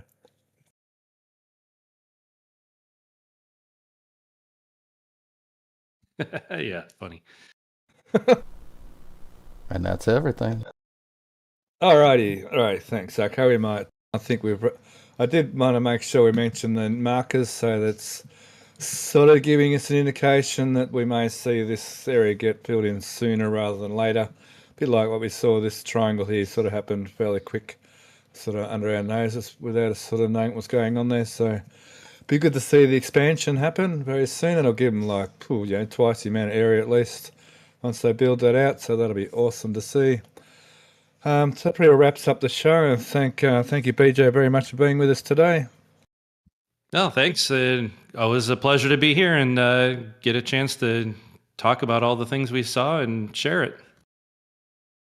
And as always, Alex, I appreciate your time and patience with us all. So thank you very much for your technical answers. Thank you very much. You're welcome. Glad to be here. Glad to share it with you and BJ. So And, no heated. That's all good. Your manners were perfect today. All used manners. And in chat, your chat manners was awesome too. I really appreciate the kind manner in chat. That's always good that the community gets together like this and has a chat in the YouTube chat. It looks like it's quite an active session there, so that's awesome to see that. And it was a pretty good turnout today. So that's it for Starbase Weekly, episode 186. I've been Stephanie B, and main engines cut off. No, most engines cut off. Stage separation confirmed. Love you, bye.